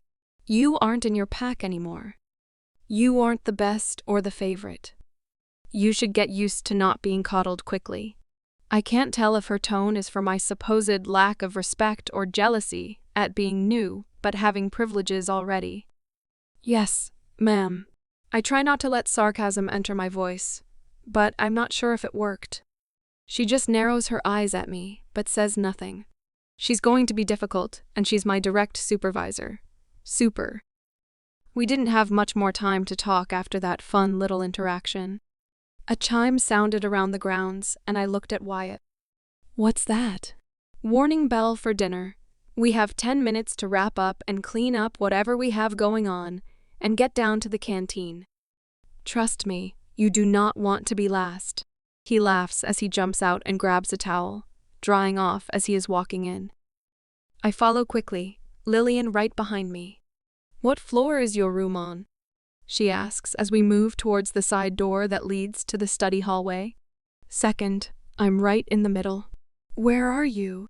Third, but I'll change quick and come get you. Put on the black sweatpants and long-sleeved shirt, and there should be some slides too. There's a uniform for dinner? Isn't that a little overkill? It's an unstated uniform. We are all supposed to have the training uniform on any time we are down on the main level. But if we are here for dinner, there is no training after that, unless you are doing something specialized, and we don't usually have visitors either. So we all wear the most comfortable thing, and since we all look the same, no one says anything. Audrina won't tell you that, though. She gives me a side glance as we walk up the stairs together. What's her deal anyway? I've been here for a few hours and haven't done anything but the ropes course to get my baseline for training. That would be it then, but we can talk about it downstairs. Wyatt wasn't kidding. You do not want to be late for dinner. These assholes won't leave you anything. Food is the one time it's survival of the fittest around here. I'll be back in 3 minutes.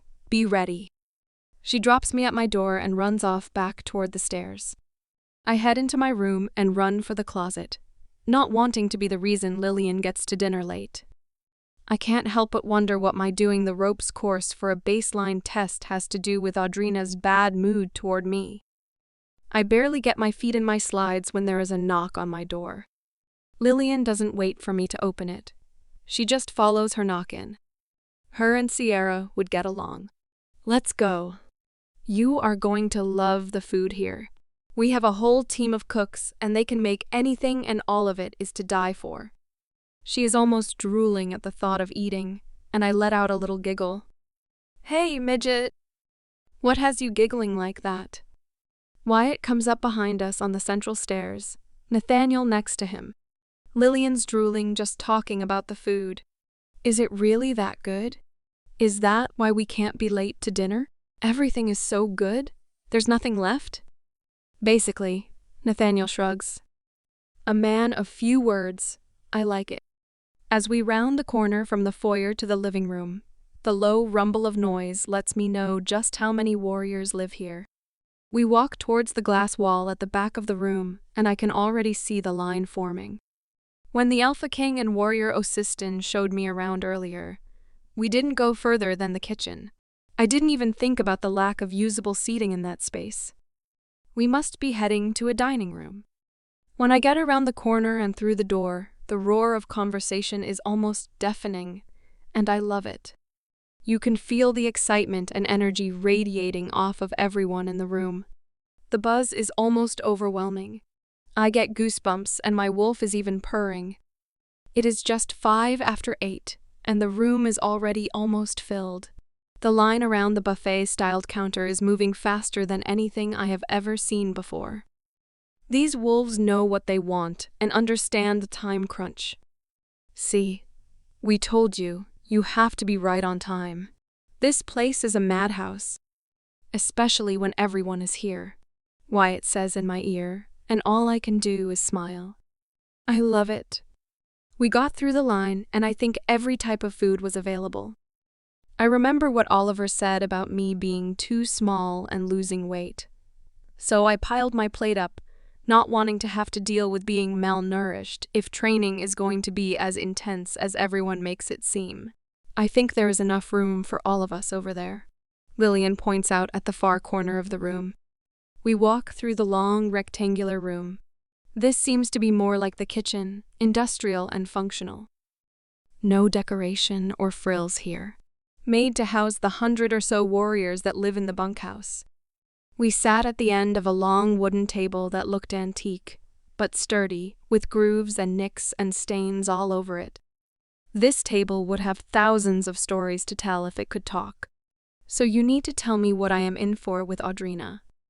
I need to know how not to piss her off any more than I already have, apparently. What does doing my baseline today with Warrior Osistin have to do with her issue with me today? I ask the three of them, taking a huge bite of a burger that just melts in my mouth. Alpha Lucas could take lessons. They all look at each other and must come to some kind of agreement. Lillian takes a deep breath, then starts. So normally, new recruits do their baselines in front of the whole warrior training camp. It's like a rite of passage to get heckled and basically suck at the thing. Almost nobody finishes, because there is no kind of preparation for it. It's long, and no one helps each other. When we all got accepted after the trials, we were housed in a shack overnight, then given a set of training clothes and brought here, straight to the gauntlet. No directions were given. We were just told to go. There were about 50 of us to start, after the gauntlet. When we came to lunch, there were about 30 of us. By the end of training, our first day, 20 were given room assignments. So, there's that. I just looked at her confused. I did all of those things, just maybe not in that order and not with an audience. Drina is the only other person Warrior Brogan has ever personally evaluated. I think that made her feel special. She was also the youngest recruit, at 17, until you. Nathaniel supplies around a mouthful of spaghetti. My situation is different, though. I wasn't supposed to be here for 2 more years, and it's more than a month after the trials. Surely she understands that it would be a waste of time to stop everyone's training, just to give me a hard time, now that the new session has already started. I tried to reason. We get that, but he also told you to call him by his first name. That is a rare thing. I'm sure you've been told that. Not even Drina gets that liberty. And he has a pet name for you, something she also doesn't have. Wyatt looks at me seriously. Okay, so she might be under the impression that I'm here to overshadow her or take her place in some way. I just need to stay under the radar enough to stay out of her way. I don't want to be the favorite, or whatever she thinks. And the Alpha King calls me Little One too. It's not a unique nickname. Almost all of my friends back home call me some synonym of short. Even Wyatt calls me Mighty Midget. It's just a thing. I shrug. She doesn't know that, though. She was only at trials for the 2nd day, and she left on assignment almost immediately after. She didn't see any of the interactions you had with other people socially, Nathaniel says matter-of-factly. Midge, you just turned 15 and were personally brought here by the Alpha King and his lead warrior. You are on everyone's radar. I can feel the color drain from my face, and I feel sick. Wyatt must notice. He hurries to amend his statement. I think she's the only negative one, though. You have been the talk of the compound since we got here. Lillian and I have been asked non-stop questions about you since we got to work with you in a team. I think that's why they assigned me as your guide for the day tomorrow. I'm kind of interested in following you around at school. I graduated 2 years ago. I wonder if anything has changed much? He looks a little thoughtful, like he's remembering something pleasant about his high school experience. I think your brain might explode following her around to classes. Nathaniel comes up from his food again. Has it occurred to you that at 15, a technical sophomore, She is going to qualify to graduate by the end of the summer? She's 2.5 years ahead of all her peers. You barely made it out on time. He and Lillian are laughing as the idea settles on Wyatt. The look on his face was priceless. Okay, so really, what do I need to look out for? I don't think I can do anything about Audrina right now. What other newbie hazing mistakes can I at least avoid? I am pleading with them, but I need to transition in quickly. Like I told Warrior Osistin and Nathaniel pointed out, I am on people's radar, and I can't afford to make mistakes. This probationary thing must be serious if they got rid of 30 people on just the first day. It's not so much avoidance of things. Everything we do is designed for us to fuck up. It's the way we learn best from our own failures. Make sure you are on time and are prepared. Listen to the little instructions, read between the lines, and you should be fine. Like you said, it's only been a month. You aren't that far behind us. And based on what everyone was going on about after trials, I think you will pick up quickly. Nathaniel gives me a warm smile and goes back to eating. I have at least figured out, if I want a straight answer, he's my guy. It seems like I made a good enough impression on Wyatt and Lillian that they will help me if I really need it too. We'll see. I'm not sure if they play us against each other at all here, since they seem to do eliminations during the probation period. Oh, how long is the probation period and what happens after that? I have to move away from the topic of Audrina and people trying to get rid of me. We have 3 levels of probation. The first 30 days we are probies or newbies, depending on who's talking to you. No one is outwardly hostile, but not helpful either. They all want to see what you are made of, but understand if they are too mean or try to sabotage you, and you end up on their team later. You could cause them problems if you hold a grudge. Lillian points at me with her fork, like I am the one causing problems.